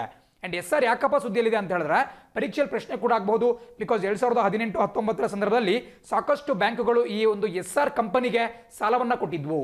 ಆ್ಯಂಡ್ SR ಕಂಪನಿಯ ಮಾಲೀಕರು ಕೂಡ ಬಹಳ ಪ್ರಮುಖವಾಗಿ ಗೊತ್ತಿರಬೇಕಾಗುತ್ತೆ, ಶಶಿ ರುಯಿಯಾ ಆ್ಯಂಡ್ ರವಿ ರುಯಿಯಾ ಅಂತೇಳಿ. ಇವರಿಬ್ಬರು ಬ್ರದರ್ಸ್, ಇವರಿಬ್ಬರು ಸಹೋದರರು. ಇವರು ಪ್ರಸಕ್ತವಾಗಿ SRನ ಇಬ್ಬರು ಮುಖ್ಯಸ್ಥರಾಗಿದ್ದಾರೆ, ಚೇರ್ಮನ್ ಆ್ಯಂಡ್ ವೈಸ್ ಚೇರ್ಮನ್ ಆಗಿದ್ದಾರೆ. ಸೊ ಶಶಿ ರುಯಿಯಾ ಮತ್ತು ರವಿ ರುಯಿಯಾ ಇವ್ರನ್ನ ಖ್ಯಾತವಾಗಿ ರುಯಿಯಾ ಬ್ರದರ್ಸ್ ಅಂತಲೇ ಕರೆಯಲಾಗುತ್ತೆ, RUIA. ಸೊ ಈ ರುಯಿಯಾ ಸಹೋದರರ ಒಡೆತನದ SR ಸ್ಟೀಲ್ ಇತ್ತೀಚೆಗಷ್ಟೇ ಒಂದು ಸಂಕಷ್ಟಕ್ಕೆ ಸಿಲ್ಕೊಂಡಿತ್ತು. SR ಗ್ರೂಪ್ ಅಂತ ಹೇಳಿದ್ರೆ ಅವರು ಬೇರೆ ಬೇರೆ ಉದ್ಯಮಗಳಲ್ಲಿ ತೊಳ್ಕೊಂಡಿದ್ದಾರೆ. ಸ್ಪೆಸಿಫಿಕಲಿ ಈ SR ಸ್ಟೀಲ್ ಅಥವಾ SRನವರ ಉಕ್ಕು ಕಾರ್ಖಾನೆಗೆ ಸಾಕಷ್ಟು ಪ್ರಾಬ್ಲಮ್ ಉಂಟಾಗಿದ್ದು, ಅವರು ಪಡೆದುಕೊಂಡಂತಹ ಸಾಲವನ್ನು ತೀರಿಸುವಲ್ಲಿ ಅವರು ವಿಫಲರಾಗಿದ್ದರು. ಸೊ ಹಾಗಾಗಿ ಅವರ ವಿರುದ್ಧ ಒಂದು ಕೇಸ್ ನಡೀತಾ ಇತ್ತು. ನಾನು ನಿಮಗೆ ನಿನ್ನೆ ಮಾತಾಡ್ತಾ ಹೇಳಿದೆ, NCLT ಇರಬಹುದು, NCLAT ಇರಬಹುದು, ಕಂಪನೀಸ್ ಆಕ್ಟ್ ಅಡಿಯಲ್ಲಿ ಬರತಕ್ಕಂತಹ ಎರಡು ಈ ನ್ಯಾಯಾಧಿಕರಣಗಳು, ಟ್ರಿಬ್ಯುನಲ್ಸ್ ಅಂತ ಹೇಳಿದ್ದೆ, national company law tribunal and ಈ ಭಾಗದಲ್ಲಿ ನ್ಯಾಷನಲ್ ಕಂಪನಿ ಲಾ ಅಪಿಲೇಟ್ ಟ್ರಿಬ್ಯುನಲ್. ಸೊ ಎರಡು ಕೂಡ ಮೇಲ್ಮನವಿ ಸಲ್ಲಿಸ್ತಕ್ಕಂತಹ ಒಂದು ನ್ಯಾಯಾಧಿಕರಣಗಳು, ಕಂಪನಿಗಳ ನಡುವೆ ಬರತಕ್ಕಂತಹ ಈ ಒಂದು ಡಿಸ್ಪ್ಯೂಟ್ಗಳನ್ನು, ವಿವಾದಗಳನ್ನು ಬಗೆಹರಿಸಲಿಕ್ಕೆ ಇರತಕ್ಕಂತಹ ಎರಡು ನ್ಯಾಯಾಧಿಕರಣಗಳು. ಆ್ಯಂಡ್ ಇಲ್ಲಿಗೆ ಕೇಸ್ ಕೂಡ ಹೋಗಿತ್ತು. ಆ್ಯಂಡ್ ಕೊನೆಗೂ ಅಲ್ಲಿ ತೀರ್ಪು ಸಂಪೂರ್ಣವಾಗಿ ಹೊರಗೆ ಬಿದ್ದುಬಿಟ್ಟು ಸುಪ್ರೀಂ ಕೋರ್ಟ್ ಕೂಡ ಇದರಲ್ಲಿ ಒಂದು ತೀರ್ಪನ್ನು ಕೊಟ್ಟಿದ್ದು. ಆ್ಯಂಡ್ ಅಂತಿಮವಾಗಿ ಪ್ರಪಂಚದ ಅತಿದೊಡ್ಡ ಉಕ್ಕು ಕಾರ್ಖಾನೆಯಾಗಿರ್ತಕ್ಕಂತಹ ಆರ್ಸೆನರ್ ಮಿತ್ತಲ್, ನಾನು ಹಿಂದೆ ಕೂಡ ಹೇಳಿದ್ದೇನೆ, ಇದು ಭಾರತೀಯ ಮೂಲದ ಲಕ್ಷ್ಮೀ ನಿವಾಸ್ ಮಿತ್ತಲ್ ಅವರ ಒಡೆತನದ ಕಂಪನಿಯಾಗಿದೆ, ಪ್ರಪಂಚದ ಅತಿದೊಡ್ಡ ಉಕ್ಕು ಉತ್ಪಾದಕ ಕಂಪನಿ. ಸೊ ಆರ್ಸೆನರ್ ಮಿತ್ತಲ್ ಅವರು ಈ SR ಸ್ಟೀಲನ್ನು ಖರೀದಿ ಮಾಡಿದ್ರು. So SR group, SR steel, ಅದೇ ರೀತಿ SR ಆಯಿಲ್ ಲಿಮಿಟೆಡ್ ಕೂಡ ನಿಮಗೆ ಗೊತ್ತಿರಬೇಕಾಗುತ್ತೆ. ನಮ್ಮ ದೇಶದಲ್ಲಿ ಅಸ್ತಿತ್ವದಲ್ಲಿರತಕ್ಕಂತಹ ಎರಡು ಖಾಸಗಿ ತೈಲ ಶುದ್ಧೀಕರಣ ಘಟಕಗಳನ್ನು ಹೊಂದಿರತಕ್ಕಂತಹ ಕಂಪನಿಗಳು ಅಂತ ಹೇಳಿದ್ರೆ, ಒಂದು ಮುಖೇಶ್ ಅಂಬಾನಿ ಅವರ ರಿಲಯನ್ಸ್ ಇಂಡಸ್ಟ್ರೀಸ್ ಲಿಮಿಟೆಡ್, ಮತ್ತೊಂದು ಶಶಿ ಆ್ಯಂಡ್ ರವಿ ರುಯಿಯಾ ಒಡೆತನದ SR oil limited. And SR ಬಗ್ಗೆ ನಿಮಗೆ ಸಂಪೂರ್ಣವಾಗಿ ಹೇಳಿದ್ದೇನೆ. ಎಕ್ಸಾಂಪಲ್ ಕೂಡ ಕೇಳಬಹುದು SR ಸ್ಟೀಲ್ನ ಒಂದು ಬಿಕ್ಕಟ್ಟಿನ ಕುರಿತಾಗಿ. ಆ್ಯಂಡ್ ಈ ಸಂಪೂರ್ಣ ಡೀಟೇಲ್ಸ್ನ ನೋಟ್ ಮಾಡ್ಕೊಳ್ತಾ, ಆ್ಯಂಡ್ ನಮ್ಮ ಕರ್ನಾಟಕದ ಮಂಗಳೂರಲ್ಲಿ ಇರತಕ್ಕಂತಹ MRPL ಅನ್ನುವಂತಹ ಶುದ್ಧೀಕರಣ ಘಟಕದ ಬಗ್ಗೆ ಕೂಡ ನೋಟ್ ಮಾಡ್ಕೊಳ್ತಾ ಮುಂದಿನ ಸುದ್ದಿ ಅಂತ ಗಮನ ಹರಿಸೋಣ. ಸುದ್ದಿ ಹೇಳುತ್ತೆ, music varsity to expand digital footprint. ನೋಡಿ, ಇದು ಕೂಡ ಒಂದು ಇಂಪಾರ್ಟೆಂಟ್ ನ್ಯೂಸ್ ಅಂತಲೇ ಹೇಳ್ಬೋದು. ಬೇಸಿಕಲಿ ನ್ಯೂಸ್ ಏನು ಹೇಳುತ್ತೆ ಅಂತ ಹೇಳಿದ್ರೆ, Gangubai Hangal music and performing arts university, ನಮ್ಮ ಕರ್ನಾಟಕದಲ್ಲಿ ಬರ್ತಕ್ಕಂತಹ ಒಂದು ಪ್ರಮುಖ ಯೂನಿವರ್ಸಿಟಿ, ಇದು ಒಂದು ವಿಶ್ವವಿದ್ಯಾಲಯ ಮೈಸೂರಿನಲ್ಲಿ ನಿಮಗೆ ಕಂಡುಬರುತ್ತೆ. ಸೊ ಮೈಸೂರಿನಲ್ಲಿರ್ತಕ್ಕಂತಹ doctor Gangubai Hangal music and performing arts university ನಿನ್ನೆ ಒಂದು ಘೋಷಣೆಯನ್ನು ಮಾಡಿದೆ. ಅದೇನಪ್ಪ ಅಂತ ಹೇಳಿದ್ರೆ, ಅವರು ಆನ್ಲೈನ್ನಲ್ಲಿ ಡಿಪ್ಲೊಮಾ ಕೋರ್ಸಸನ್ನು ಕೊಡ್ತಾರೆ. ಈ ಕ್ಲಾಸಿಕಲ್ ಡ್ಯಾನ್ಸ್ ಅಂದರೆ ಶಾಸ್ತ್ರೀಯ ಸಂಗೀತ, ಶಾಸ್ತ್ರೀಯ ನೃತ್ಯ ಮತ್ತು ಸಂಗೀತದ ವಿಚಾರಗಳಲ್ಲಿ ಆನ್ಲೈನ್ ಡಿಪ್ಲೊಮಾ ಕೋರ್ಸಸನ್ನು ಗಂಗೂಬಾಯಿ ಹಾನ್ಗಲ್ ಯೂನಿವರ್ಸಿಟಿಯವರು ಕೊಡುವುದಾಗಿ ನಿನ್ನೆ ಘೋಷಣೆಯನ್ನು ಮಾಡಿದ್ದಾರೆ. ಸೊ ಇದೊಂದು ಸಿಂಪಲ್ ನ್ಯೂಸ್, ಬಿಕಾಸ್ ಈಗೆಲ್ಲ ಪ್ರತಿಯೊಂದು ಯೂನಿವರ್ಸಿಟಿ ಕೂಡ ಇಂತಹ ಒಂದು ಆನ್ಲೈನ್ ಎಜುಕೇಷನ್ ಸಿಸ್ಟಮನ್ನು ಜಾರಿಗೆ ತರ್ತಾ ಇದ್ದಾವೆ. ಬಟ್ ಯಾಕೆ ಈ ಒಂದು ನ್ಯೂಸನ್ನು ಆಯ್ದುಕೊಂಡಿದ್ದೀನಿ ಅಂತ ಹೇಳಿದ್ರೆ, ನಮ್ಮ ದೇಶದಲ್ಲಿರತಕ್ಕಂತಹ ಮಾಮೂಲಿ ವಿಶ್ವವಿದ್ಯಾನಿಲಯಗಳನ್ನು ಹೊರತುಪಡಿಸಿ ಕೆಲವೊಂದು ವಿಶಿಷ್ಟವಾದಂತಹ, ಅಂದರೆ ಪರ್ಟಿಕ್ಯುಲರ್ ನಿರ್ದಿಷ್ಟ ಒಂದು ಗುರಿಯನ್ನು ಇಟ್ಕೊಂಡಿರ್ತಕ್ಕಂತಹ ವಿಶ್ವವಿದ್ಯಾಲಯಗಳಿದ್ದಾವೆ. ಹಲವಾರು ಬಾರಿ ಪ್ರಶ್ನೆ ಕೇಳಿದ್ದಾರೆ, ನಮ್ಮ ಕರ್ನಾಟಕದಲ್ಲಿ ಮಹಿಳಾ ವಿಶ್ವವಿದ್ಯಾನಿಲಯ ಎಲ್ಲಿ ಕಂಡು ಬರುತ್ತೆ, ಕನ್ನಡ ವಿಶ್ವವಿದ್ಯಾನಿಲಯ ಎಲ್ಲಿ ಕಂಡು ಬರುತ್ತೆ, ಜನಪದ ವಿವಿ ಎಲ್ಲಿ ಬರುತ್ತೆ. ಸೊ ಹೀಗೆ ಸಾಕಷ್ಟು ಪ್ರಶ್ನೆಗಳು ಹಿಂದೆ ಪರೀಕ್ಷೆಯಲ್ಲಿ ಉಂಟಾಗಿದ್ದಾವೆ. ಸೊ ಇಲ್ಲಿ ನಿಮಗೆ ಒಂದು ಮಾರ್ಕ್ಸ್ ಕೂಡ ಮಿಸ್ ಆಗಬಾರ್ದು ಅನ್ನೋ ದೃಷ್ಟಿಯಿಂದ ಒಂದು ಸ್ಟ್ಯಾಟಿಕ್ GK ಇದು, ಅದನ್ನು ಕೂಡ ಇನ್ಕ್ಲೂಡ್ ಮಾಡ್ಕೊಂಡಿದ್ದಾನೆ. ಸೊ ನೀವು ಮುಂದಿನ ಸ್ಲೈಡ್ ನೋಡ್ತಾ ಹೋಗಬೇಕಾಗತ್ತೆ. ಈ ಸ್ಲೈಡ್ನಲ್ಲಿ ನಿಮಗೆ ನಮ್ಮ ರಾಜ್ಯದಲ್ಲಿರತಕ್ಕಂತಹ ಪ್ರಮುಖ ವಿಶ್ವವಿದ್ಯಾಲಯಗಳ ಒಂದು ಡೀಟೇಲ್ಸ್ ಸಿಗ್ತಾ ಇದೆ. ಸೊ ಇದೆಲ್ಲ ಎಲ್ಲ ವಿಶ್ವವಿದ್ಯಾಲಯಗಳ ಬಗ್ಗೆ ತಿಳ್ಕೊಳ್ಳೋದೇನು ಬೇಡ, ಪ್ರಮುಖವಾಗಿರ್ತಕ್ಕಂಥದ್ದು ಅಂದರೆ ಈ ಮಹಿಳಾ ವಿಶ್ವವಿದ್ಯಾಲಯ ಇರಬಹುದು, ಜನಪದ ವಿಶ್ವವಿದ್ಯಾಲಯ ಇರಬಹುದು, ಇವುಗಳ ಬಗ್ಗೆ ತಿಳ್ಕೊಳ್ಳಬೇಕಾಗುತ್ತೆ. ಹಿಂದೆ ಹಲವಾರು ಬಾರಿ ಪ್ರಶ್ನೆ ಉಂಟಾಗಿದೆ, ಮಹಿಳಾ ವಿಶ್ವವಿದ್ಯಾಲಯ ಎಲ್ಲಿದೆ, ಯಾವ ಒಂದು ಜಿಲ್ಲೆಯಲ್ಲಿದೆ, ಹೀಗೆಲ್ಲ ಕೇಳ್ಬಿಡ್ತಾರೆ. ಸೊ ಫಸ್ಟ್ ನಾವು ತಿಳ್ಕೊಳ್ತಾ ಹೋಗೋಣ. ಈ ಭಾಗದಲ್ಲಿ ನಿಮಗೆ ಕನ್ನಡ ವಿಶ್ವವಿದ್ಯಾಲಯ ಕಾಣಿಸ್ತಾ ಇದೆ. ಅದು ಬಹಳ ಸಿಂಪಲ್, ಎಲ್ಲರೂ ಕೂಡ ಕೇಳಿರ್ತೀರಾ, ಹಂಪಿಯಲ್ಲಿ ಕಂಡುಬರುತ್ತೆ.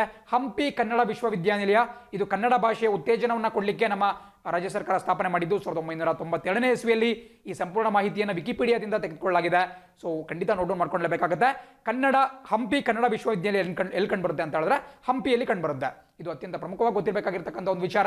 ಕನ್ನಡ ಭಾಷೆಯ ಉತ್ತೇಜನಕ್ಕಾಗಿ ಇದನ್ನು ಸ್ಥಾಪನೆ ಮಾಡಲಾಗಿದೆ. ಆ್ಯಂಡ್ ಅದಾದ ಮೇಲೆ ಈ ಭಾಗದಲ್ಲಿ ನೋಡ್ತಿದ್ದೀರಾ, ಕರ್ನಾಟಕ ಫೋಕ್ಲೋರ್ ಯೂನಿವರ್ಸಿಟಿ. ಫೋಕ್ ಅಂದ್ರೆ ಏನು? ಫೋಕ್ ಡ್ಯಾನ್ಸ್, ಫೋಕ್ ಸಾಂಗ್ ಅಂತ ನೀವು ಶಾಲಾ ದಿನಗಳಲ್ಲಿ ಕೇಳಿರ್ತೀರಾ. ಫೋಕ್ ಅಂತ ಹೇಳಿದ್ರೆ ಜನಪದ ಅಂತ ಹೇಳಿ. ಸೊ ಕರ್ನಾಟಕ ಫೋಕ್ಲೋರ್ ಯೂನಿವರ್ಸಿಟಿ ಅಂತ ಹೇಳಿದ್ರೆ ಕರ್ನಾಟಕ ಜನಪದ ವಿಶ್ವವಿದ್ಯಾಲಯ.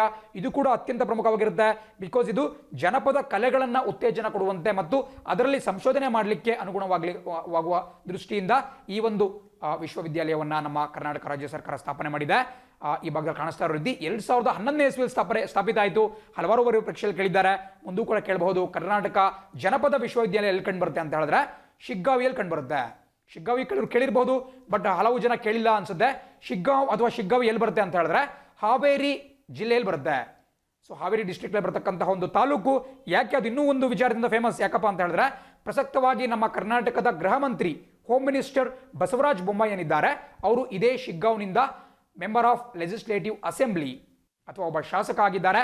ಸೊ ಹಾವೇರಿಯಲ್ಲಿ ಬರತಕ್ಕಂತಹ ಶಿಗ್ಗಾಂವ್ ಪ್ರಮುಖವಾಗಿ ಗೊತ್ತಿರಬೇಕಾಗುತ್ತೆ. ಆ್ಯಂಡ್ ಅಲ್ಲಿ ಈ ಕರ್ನಾಟಕ ಜನಪದ ವಿಶ್ವವಿದ್ಯಾಲಯ ಕಂಡು ಬರುತ್ತೆ. ಆ್ಯಂಡ್ ಅದೇ ರೀತಿ ನೀವು ಸ್ವಲ್ಪ ಕೆಳಗಡೆ ಬಂದರೆ ಕರ್ನಾಟಕ ಮಹಿಳಾ ವಿಶ್ವವಿದ್ಯಾಲಯ, ನಮ್ಮ ರಾಜ್ಯದಲ್ಲೇ ಪ್ರಪ್ರಥಮ ಬಾರಿಗೆ ಮಹಿಳೆಯರಿಗಿಂತಲೇ ಮೀಸಲಾಗಿರ್ತಕ್ಕಂತಹ ಒಂದು ವಿಶ್ವವಿದ್ಯಾಲಯ. ಇದನ್ನ ವಿಜಯಪುರದಲ್ಲಿ ಸ್ಥಾಪನೆ ಮಾಡಲಾಗಿದೆ. ಪರೀಕ್ಷೆಯಲ್ಲಿ ಕೇಳಬಹುದು, ವಿಜಯಪುರ ಅಥವಾ ಬಿಜಾಪುರಲ್ಲಿ ಈ ಒಂದು ಯೂನಿವರ್ಸಿಟಿ ಕಾಣಕ್ಕೆ ಸಿಗುತ್ತೆ. ಮಹಿಳೆಯರಿಗೆ ಎಕ್ಸ್ಕ್ಲೂಸಿವ್ ಆಗಿ ಇರತಕ್ಕಂತಹ ಒಂದು ಯೂನಿವರ್ಸಿಟಿ. ಅದೇ ರೀತಿ ನಿಮಗೆ ರಾಣಿ ಚೆನ್ನಮ್ಮ ವಿಶ್ವವಿದ್ಯಾಲಯ ಕೂಡ ಕಾಣಕ್ಕೆ ಸಿಗುತ್ತೆ. ಇದು ವಿಶೇಷವಾಗಿ ಬೆಳಗಾಮಲ್ಲಿ ಇದನ್ನು ಸ್ಥಾಪನೆ ಮಾಡಲಾಗಿದೆ. ಇದು ಬಹಳ ಲಾಜಿಕಲ್ ಆಗಿ ನೀವು ಆನ್ಸರ್ ಮಾಡಬಹುದು. ರಾಣಿ ಚೆನ್ನಮ್ಮ ಅವರು ಕಿತ್ತೂರು ಸಂಸ್ಥಾನದ ರಾಣಿಯಾಗಿದ್ದರು. ಸೊ ಕಿತ್ತೂರು ಅಂತ ಹೇಳಿದ್ರೆ ಅದು ಬೆಳಗಾಂ ಜಿಲ್ಲೆಯಲ್ಲಿ ಬರುತ್ತೆ, ಈಗ ಬೆಳಗಾವಿ ಜಿಲ್ಲೆಯಲ್ಲಿ ಬರುತ್ತೆ. ಸೊ ರಾಣಿ ಚೆನ್ನಮ್ಮ ವಿಶ್ವವಿದ್ಯಾಲಯವನ್ನು ಬೆಳಗಾಂನಲ್ಲಿ ಎಸ್ಟಾಬ್ಲಿಷ್ ಮಾಡಲಾಗಿದೆ.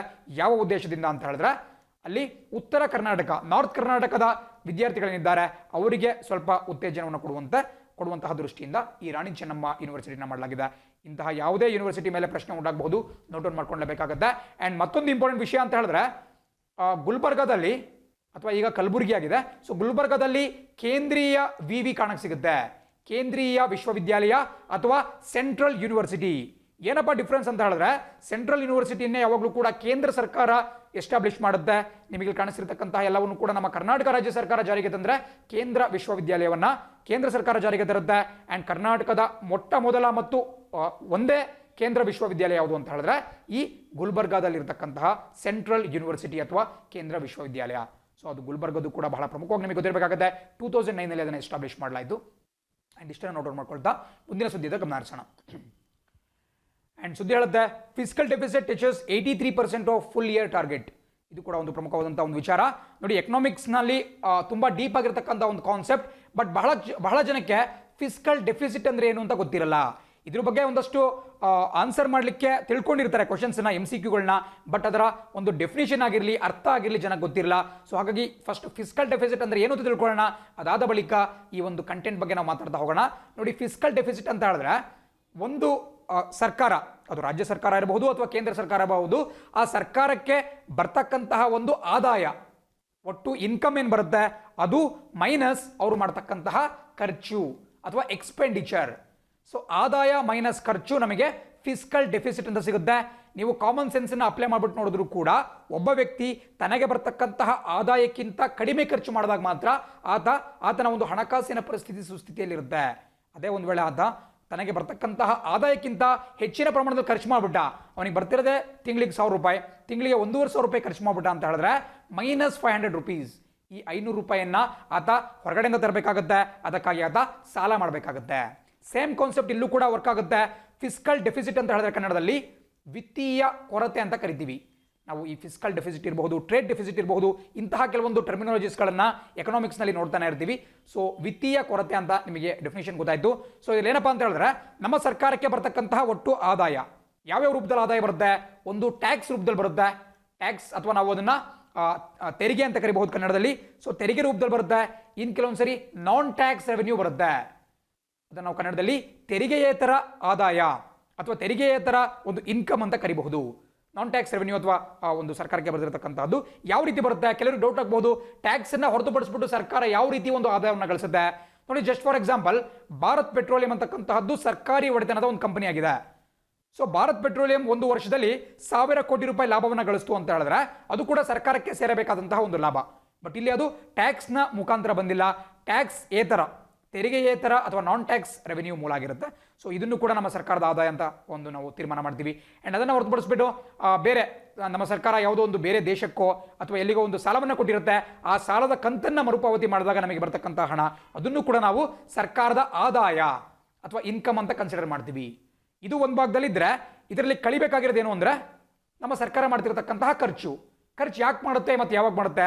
ಪ್ರತಿ ವರ್ಷ ನಾವೇನು ಫೆಬ್ರವರಿ ಮಾರ್ಚ್ ತಿಂಗಳಲ್ಲಿ ಬಜೆಟನ್ನು ಅನೌನ್ಸ್ ಮಾಡ್ತೀವಿ, ಒಂದು ಮುಂಗಡ ಪತ್ರ, ಹಣಕಾಸಿನ ಮುಂಗಡ ಪತ್ರ ಏನು ನಾವು ಬಜೆಟನ್ನು ಅನೌನ್ಸ್ ಮಾಡಿದ್ವಿ, ಅದರಲ್ಲಿ ಈ ವರ್ಷ ಯಾವ್ಯಾವ ವಿಚಾರಗಳಿಗೆ ಎಷ್ಟೆಷ್ಟು ಹಣವನ್ನು ಖರ್ಚು ಮಾಡಬೇಕು ಅಂತ ಹೇಳಿ ಸರ್ಕಾರ ತೀರ್ಮಾನ ಮಾಡ್ಕೊಂಡಿರುತ್ತೆ. ಬಟ್ ನಮ್ಮ ದೇಶದಲ್ಲಿ ಬಹಳಷ್ಟು ಬಾರಿ ಏನಾಗುತ್ತಪ್ಪ ಅಂತ ಹೇಳಿದ್ರೆ, ಸರ್ಕಾರ ಅಂದಾಜು ಮಾಡಿದ್ಕಿಂತ ಕಡಿಮೆ ರೆವೆನ್ಯೂ ನಮ್ಮ ಸರ್ಕಾರಕ್ಕೆ ಬರುತ್ತೆ. ಬೇರೆ ಬೇರೆ ಕಾರಣಗಳಿರಬಹುದು. ಈ ಬಾರಿ ಕೊರೋನಾ ವೈರಸ್ ಆಗಿದೆ, ಸೊ ಹಾಗಾಗಿ ಸರ್ಕಾರ ಅಂದುಕೊಂಡಷ್ಟು ಟ್ಯಾಕ್ಸ್ ಕಲೆಕ್ಷನ್ ಇರಬಹುದು ಅಥವಾ ನಾನ್ ಟ್ಯಾಕ್ಸ್ ರೆವೆನ್ಯೂ ಇರಬಹುದು, ಬರ್ತಾ ಇಲ್ಲ. ಬಟ್ ಪ್ರತಿ ವರ್ಷ ಕೂಡ ನಮ್ಮ ಸರ್ಕಾರದೊಂದು ಪ್ರಾಬ್ಲಮ್ ಏನಪ್ಪಾ ಅಂತ ಹೇಳಿದ್ರೆ, ಈ ಫಿಸ್ಕಲ್ ಡೆಫಿಸಿಟ್ನ ಅವರು ಎಕ್ಸ್ಪೀರಿಯನ್ಸ್ ಮಾಡ್ತಾರೆ. ಒಂದು ವೇಳೆ ಅವರಿಗೆ ಬರ್ತಕ್ಕಂತಹ ಆದಾಯಕ್ಕಿಂತ ಖರ್ಚು ಕಡಿಮೆ ಆಗಿತ್ತು ಅಂದಿದ್ರೆ ಅದನ್ನ ಫಿಸ್ಕಲ್ ಸರ್ಪ್ಲಸ್ ಅಂತ ಕರಿಬಹುದಿತ್ತು. ಅಂದ್ರೆ ಅವರಿಗೆ ಹಣಕಾಸು ಇನ್ನೂ ಉಳಿತಾ ಇದೆ ಅಮೌಂಟು. ಬಟ್ ಈಗ ಏನಾಗ್ಬಿಟ್ಟಿದೆ, ಫಿಸ್ಕಲ್ ಡೆಫಿಸಿಟ್ ಅಥವಾ ವಿತ್ತೀಯ ಕೊರತೆ, ಅವ್ರಿಗೆ ಬರ್ತಿರುವ ಆದಾಯಕ್ಕಿಂತ ಅವರು ಮಾಡ್ತಿರುವ ಖರ್ಚೇ ಜಾಸ್ತಿ ಆಗ್ಬಿಡುತ್ತೆ. ಸೊ ಇದು ನೆಗೆಟಿವ್ ಅಲ್ಲಿ ಇರುತ್ತೆ, ಅದು ಕೂಡ ಬಹಳ ಪ್ರಮುಖವಾಗಿ ಗೊತ್ತಿರಬೇಕಾಗುತ್ತೆ. ಅಂಡ್ ಇವತ್ತೇನು ತೋರಿಸ್ತಾ ಇದ್ದಾರೆ ಅಂತ ಹೇಳಿದ್ರೆ, ಕೇವಲ ಈ 3 ತಿಂಗಳುಗಳಲ್ಲಿ ನಾನು ಆಗಲೇ ಹೇಳಿದೆ, ಪ್ರತಿಯೊಂದು ಹಣಕಾಸು ವರ್ಷವನ್ನ ತ್ರೈಮಾಸಿಕಗಳನ್ನಾಗಿ 4 ತ್ರೈಮಾಸಿಕಗಳನ್ನಾಗಿ ವಿಂಗಡಣೆ ಮಾಡಲಾಗುತ್ತೆ, 4 ಕ್ವಾರ್ಟರ್ಸ್. ಸೊ ಈ ಮೊದಲ ಕ್ವಾರ್ಟರ್ನಲ್ಲೇ ನಮ್ಮ ಸರ್ಕಾರ ಈ ವರ್ಷದ ಬಜೆಟ್ನಲ್ಲಿ ಏನು ಟಾರ್ಗೆಟನ್ನು ಇಟ್ಕೊಂಡಿತ್ತು, ಈ ಬಾರಿಯ ವಿತ್ತೀಯ ಕೊರತೆ ಇಷ್ಟು ಪರ್ಸೆಂಟನ್ನು ಮೀರ್ಬಿಟ್ಟು ಹೋಗಬಾರ್ದು ಅಂತ ಒಂದು ಟಾರ್ಗೆಟನ್ನು ಇಟ್ಕೊಂಡಿತ್ತು. ಆ ಟಾರ್ಗೆಟ್ನ 83% ಆಲ್ರೆಡಿ ಮುಗಿದು ಹೋಗ್ಬಿಟ್ಟಿದೆ. ಅಂದರೆ ಇನ್ನು 3 ನಮಗೆ ತ್ರೈಮಾಸಿಕಗಳು ಬಾಕಿ ಇದ್ದಾವೆ. ಆ 3 ತ್ರೈಮಾಸಿಕಗಳಲ್ಲಿ ನಾವು ಇಟ್ಕೊಂಡಂತಹ ಟಾರ್ಗೆಟನ್ನು ಮೀರ್ಬಿಟ್ಟು ಈ ಫಿಸ್ಕಲ್ ಡೆಫಿಸಿಟ್ ವಿತ್ತೀಯ ಕೊರತೆ ಆಗಬಹುದು ಅಂತೇಳಿ ಅಂದಾಜು ಮಾಡಲಾಗ್ತಾ ಇದೆ. ಸೊ ನಿಮ್ಗೆ ಬಹಳ ಇಂಪಾರ್ಟೆಂಟ್ ಆಗಿ ಒಂದು ವಿಷಯ ಗೊತ್ತಿರಬೇಕು, ಖಂಡಿತ ಪರೀಕ್ಷೆಯಲ್ಲಿ ಕೇಳಬಹುದು. ಈ ವರ್ಷದ ಬಜೆಟ್ 2020 ಬಜೆಟನ್ನು ಮಂಡನೆ ಮಾಡಬೇಕಾದ್ರೆ ನಮ್ಮ ವಿತ್ತ ಸಚಿವೆ ನಿರ್ಮಲಾ ಸೀತಾರಾಮನ್ ಅವರು ಒಂದು ಘೋಷಣೆ ಮಾಡಿದ್ರು. ಅದೇನಪ್ಪ ಅಂತ ಹೇಳಿದ್ರೆ, ಈ ಹಣಕಾಸು ವರ್ಷಕ್ಕೆ ಸರ್ಕಾರ 3.5% ಟಾರ್ಗೆಟನ್ನು ಇಟ್ಕೊಂಡಿದೆ. ದಯವಿಟ್ಟು ನೋಟ್ ಡೌನ್ ಮಾಡ್ಕೊಳ್ಳಿ, 3.5% ಅಷ್ಟು ಟಾರ್ಗೆಟನ್ನು ಇಟ್ಕೊಂಡಿದ್ರು. ಅಂದರೆ ಹೆಂಗಪ್ಪ ಅಂದ್ರೆ, ನಮ್ಮ ದೇಶದ GDP ಏನಿದೆ, ಆ GDPಯ 3.5% ಇದನ್ನ ಮೀರಂಗಿಲ್ಲ. ನಮ್ಮ ದೇಶದ ಒಂದು ಏನು ಫಿಸ್ಕಲ್ ಡೆಫಿಸಿಟ್ ಇದೆ ಅಥವಾ ಈ ವಿತ್ತೀಯ ಕೊರತೆ ಏನಿದೆ, ಅದು 3.5% ಆಫ್ GDPಯನ್ನು ಮೀರಂಗಿಲ್ಲ ಅಂತ ಹೇಳಿ ಒಂದು ಗುರಿಯನ್ನು ಇಟ್ಕೊಂಡಿದ್ರು. ಬಟ್ ಆ ಗುರಿ ಸಾಕಾರ ಆಗುವುದು ಬಹಳ ಕಷ್ಟ ಆಗಿದೆ, ಇಂಪಾಸಿಬಲ್ ಅಂತ ಹೇಳ್ಬಹುದು. ಬಿಕಾಸ್ ಆಲ್ರೆಡಿ ಆ ಗುರಿಯಲ್ಲಿ ಇದ್ದಂತಹ 83% ಡೆಫಿಸಿಟ್ ಉಂಟಾಗ್ಬಿಟ್ಟಿದೆ. 3.5% ಏನಿರಬೇಕಾಗಿದ್ದು ಅದರಲ್ಲಿ 83% ಆಲ್ರೆಡಿ ಡೆಫಿಸಿಟ್ ಉಂಟಾಗ್ಬಿಟ್ಟಿದೆ. ಇನ್ನೂ 3 ತ್ರೈಮಾಸಿಕಗಳಲ್ಲಿ ಇನ್ನೂ ಕೂಡ ಹೆಚ್ಚಾಗಬಹುದು ಅಂತೇಳಿ ನಾವು ನೋಡಬಹುದು. ನೋಡಿ, ಯಾವಾಗಲೂ ಕೂಡ ಯೂಶುವಲ್ ಆಗಿ ಫಿಸ್ಕಲ್ ಡೆಫಿಸಿಟ್ ಯಾಕೆ ಆಗ್ತಿರುತ್ತಪ್ಪ ಅಂತ ಹೇಳಿದ್ರೆ, ಸರ್ಕಾರಗಳು ಬಹಳಷ್ಟು ಬಾರಿ ಈ ಕಲ್ಯಾಣ ಯೋಜನೆಗಳತ್ತ ಗಮನ ಕೊಡ್ತವೆ. ಪಾಪ್ಯುಲಿಸ್ಟ್ ಸ್ಕೀಮ್ಸ್ ಅಥವಾ ಏನು ವೆಲ್ಫೇರ್ ಸ್ಕೀಮ್ಸ್ ಇದ್ದಾವೆ, ಇವುಗಳು ವಿಶೇಷವಾಗಿ ತಮಿಳುನಾಡು, ಆಂಧ್ರ ಪ್ರದೇಶದಂತಹ ರಾಜ್ಯ ಸರ್ಕಾರಗಳು ಜಾಸ್ತಿ ಇದರಲ್ಲಿ ಇಂಡಲ್ಜ್ ಮಾಡ್ಕೊಳ್ತವೆ. ನೀವೆಲ್ಲ ಗಮನಿಸಿರ್ಬೋದು, ತಮಿಳುನಾಡು ಅಥವಾ ಆಂಧ್ರದಲ್ಲಿ ಕಲರ್ ಟಿವಿ ಕೊಡೋದು, ಮಿಕ್ಸಿಗಳನ್ನ ಕೊಡೋದು, ಫ್ಯಾನ್ಗಳನ್ನ ಕೊಡೋದು, ಮುಂತಾದಂತಹ ಕೆಲಸಗಳನ್ನ ಮಾಡ್ತಾರೆ. ಇದರಿಂದ ಯಾರೂ ಕೂಡ ಜನ ಉದ್ಧಾರ ಆಗಲ್ಲ, ಕೇವಲ ಅವರಿಗೆ ಮತ ಮಾತ್ರ ಸಿಗುತ್ತೆ. ಒಂದು ಜನಪ್ರಿಯ ಯೋಜನೆಗಳು, ಇಂತಹ ಯೋಜನೆಗಳ ಮೊರೆ ಸರ್ಕಾರ ಹೋದಾಗ ಸರ್ಕಾರದ ಒಂದು ವಿತ್ತೀಯ ಒಂದು ಸಿಸ್ಟಮ್ ಮೇಲೆ ಹೊಡೆತ ಬೀಳುತ್ತೆ ಆ್ಯಂಡ್ ಈ ಫಿಸ್ಕಲ್ ಡೆಫಿಸಿಟ್ ಜಾಸ್ತಿ ಆಗುತ್ತೆ. ನೀವು ಹಿಂದೆಲ್ಲ ಗಮನಿಸ್ತಾ ಹೋಗೋದಾದ್ರೆ ವಿತ್ತೀಯ ಒಂದು ಕೊರತೆ ಸಿಕ್ಕಾಪಟ್ಟೆ ಇರ್ತಾ ಇತ್ತು. ಈ ವರ್ಷ ಕೊರೋನಾ ವೈರಸ್ ಇರೋ ಕಾರಣದಿಂದ ಸುಮಾರು 8% ಹೋಗ್ಬೋದು. ಸರ್ಕಾರದ ಟಾರ್ಗೆಟ್ 3.5% ಇದ್ದು, ಬಟ್ ಇದು 6, 7 ಅಥವಾ 8% ಹೋಗ್ಬೋದು ಅಂತ ಅಂದಾಜು ಮಾಡಲಾಗ್ತಿದೆ. ಬಟ್ ಈ ಬಾರಿ ಯಾವುದೇ ಪ್ರಾಬ್ಲಮ್ ಇಲ್ಲ, ಸರ್ಕಾರದ ಒಂದು ತೊಂದರೆ ಏನಿಲ್ಲ. ಪ್ರಪಂಚಾದ್ಯಂತ ಇಂಥದ್ದೇ ಒಂದು ಸನ್ನಿವೇಶ ನಡೀತಾ ಇದೆ. ಸೊ ಪರೀಕ್ಷೆಯಲ್ಲಿ ಕೇಳಬಹುದು, ಈ ವರ್ಷದ ಬಜೆಟ್ನ ಪ್ರಕಾರ ಈ ಟಾರ್ಗೆಟ್ ಎಷ್ಟಿತ್ತು, ರೇಷಿಯೋ ಎಷ್ಟಿತ್ತು ಟಾರ್ಗೆಟ್ ಅಂತ ಹೇಳಿದ್ರೆ 3.5% ಆಫ್ GDP ಅಂತ ಗೊತ್ತಿರಬೇಕಾಗುತ್ತೆ. ಬಟ್ ನಾನು ಆಗಲೇ ಹೇಳಿದಂಗೆ 1990-80ರಲ್ಲಿ ಈ ಒಂದು ಫಿಸ್ಕಲ್ ಡೆಫಿಸಿಟ್ ಸಿಕ್ಕಾಪಟ್ಟೆ ಇರ್ತಾ ಇತ್ತು. ಬಟ್ 2003ನೇ ಇಸ್ವಿಯಲ್ಲಿ ಒಂದು ಪ್ರಮುಖವಾದಂತಹ ಕಾಯ್ದೆಯನ್ನು ನಮ್ಮ ದೇಶದಲ್ಲಿ ಜಾರಿಗೆ ತರಲಾಯಿತು. ಅದೇ ನಿಮಗೆ ಕಾಣಿಸ್ತಿರತಕ್ಕಂತಹ FRBM ಆಕ್ಟ್. ಈ ಫಿಸ್ಕಲ್ ಡೆಫಿಸಿಟ್ ಅನ್ನುವಂತಹ ಕಾನ್ಸೆಪ್ಟ್ ಬಂತು ಅಂತ ಹೇಳಿದ್ರೆ, ನಾವು ಈ FRBM ಆಕ್ಟ್ ಅನ್ನ ಬಿಟ್ಬಿಟ್ಟು ಮಾತಾಡಕ್ಕೆ ಬರೋದೇ ಇಲ್ಲ. ಇದರ ಫುಲ್ ಫಾರ್ಮ್ ಕೂಡ ಬರೀತೀನಿ, ನೋಟ್ ಡೌನ್ ಮಾಡ್ಕೋಬೇಕಾಗುತ್ತೆ. FRBM ಅಂತ ಹೇಳಿದ್ರೆ fiscal responsibility and budget management act 2003. ಪ್ರತಿಯೊಬ್ಬರು ಕೂಡ ನೋಟ್ ಡೌನ್ ಮಾಡ್ಕೊಳ್ಳಿ. ಮತ್ತೊಂದ್ಸರಿ ಹೇಳ್ತೀನಿ, fiscal responsibility and budget management act 2003. 2003ನೇ ಇಸ್ವಿಯಲ್ಲಿ NDA ಸರ್ಕಾರ ಇದ್ದಂತಹ ಸಂದರ್ಭದಲ್ಲಿ ಈ ಒಂದು ಕಾಯ್ದೆಯನ್ನು ಜಾರಿಗೆ ತರಲಾಯಿತು. ಇದರ ಕನ್ನಡದಲ್ಲಿ ಅರ್ಥವನ್ನು ಕೂಡ ಹೇಳ್ಬಿಡ್ತೀನಿ. Fiscal responsibility and budget management ಅಂತ ಹೇಳಿದ್ರೆ, ಹಣಕಾಸಿನ ಹೊಣೆಗಾರಿಕೆ ಮತ್ತು ಬಜೆಟ್ ನಿರ್ವಹಣೆ ಕಾಯ್ದೆ 2003. ಹಣಕಾಸಿನ ಹೊಣೆಗಾರಿಕೆ ಮತ್ತು ಬಜೆಟ್ ನಿರ್ವಹಣಾ ಕಾಯ್ದೆ 2003 ಅಂತ ಕರಿಬಹುದು. ಆ್ಯಂಡ್ ಇದನ್ನು ಯಾರು ಇಂಟ್ರೊಡ್ಯೂಸ್ ಮಾಡಿದ್ರಪ್ಪ, ಯಾರು ಈ ಒಂದು ಮಸೂದೆಯನ್ನು ಪಾರ್ಲಿಮೆಂಟ್ನಲ್ಲಿ, ಸಂಸತ್ತಿನಲ್ಲಿ ಜಾರಿಗೆ ತಂದರು ಅಂತ ಹೇಳಿದ್ರೆ, ಅಂದಿನ ಫೈನಾನ್ಸ್ ಮಿನಿಸ್ಟರ್ ಅಥವಾ ಅಂದಿನ ವಿತ್ತೀಯ ಸಚಿವರಾಗಿದ್ದಂತಹ ಯಶವಂತ್ ಸಿನ್ಹಾ ಅವರು. ಈ ಹಿಂದೆ ಕ್ಲಾಸಲ್ಲಿ ನಾನು ಯಶವಂತ್ ಸಿನ್ಹಾ ಅವ್ರ ಬಗ್ಗೆ, ಅದೇ ರೀತಿ ಅವರ ಪುತ್ರ ಜಯಂತ್ ಸಿನ್ಹಾ ಅವ್ರ ಬಗ್ಗೆ, ಪಾರ್ಲಿಮೆಂಟರಿ ಪ್ಯಾನಲ್ಸ್ ಬಗ್ಗೆ ಮಾತಾಡಬೇಕಾದ್ರೆ, ಪಾರ್ಲಿಮೆಂಟರಿ ಕಮಿಟೀಸ್ ಬಗ್ಗೆ ಮಾತಾಡಬೇಕಾದ್ರೆ ಹೇಳಿದ್ದಾನೆ. ಸೊ ಯಶವಂತ್ ಸಿನ್ಹಾ ಅವರು ನಮ್ಮ ದೇಶದ ಫೈನಾನ್ಸ್ ಮಿನಿಸ್ಟರ್ ಆಗಿದ್ದ ಸಂದರ್ಭದಲ್ಲಿ FRBM ಆಕ್ಟ್ನ ನಮ್ಮ ದೇಶದಲ್ಲಿ ಜಾರಿಗೆ ತರಲಾಯಿತು. ಆ್ಯಂಡ್ ಈ ಆಕ್ಟ್ ಪ್ರಕಾರ ಏನು ಟಾರ್ಗೆಟ್ ಮಾಡಿದ್ರಪ್ಪ ಅಂತ ಹೇಳಿದ್ರೆ, 2008ನೇ ಇಸ್ವಿ ಒಳಗಾಗಿ ಈ ಫಿಸ್ಕಲ್ ಡೆಫಿಸಿಟ್ ಇದ್ದು ಅದನ್ನು ಸಂಪೂರ್ಣವಾಗಿ ಕಮ್ಮಿ ಮಾಡಬೇಕು. ಪ್ರತಿ ವರ್ಷ ಕನಿಷ್ಠ ಪಕ್ಷ 0.9% ಫಿಸ್ಕಲ್ ಡೆಫಿಸಿಟ್ ಅನ್ನ ಕಮ್ಮಿ ಮಾಡ್ತಾ ಬರಬೇಕು.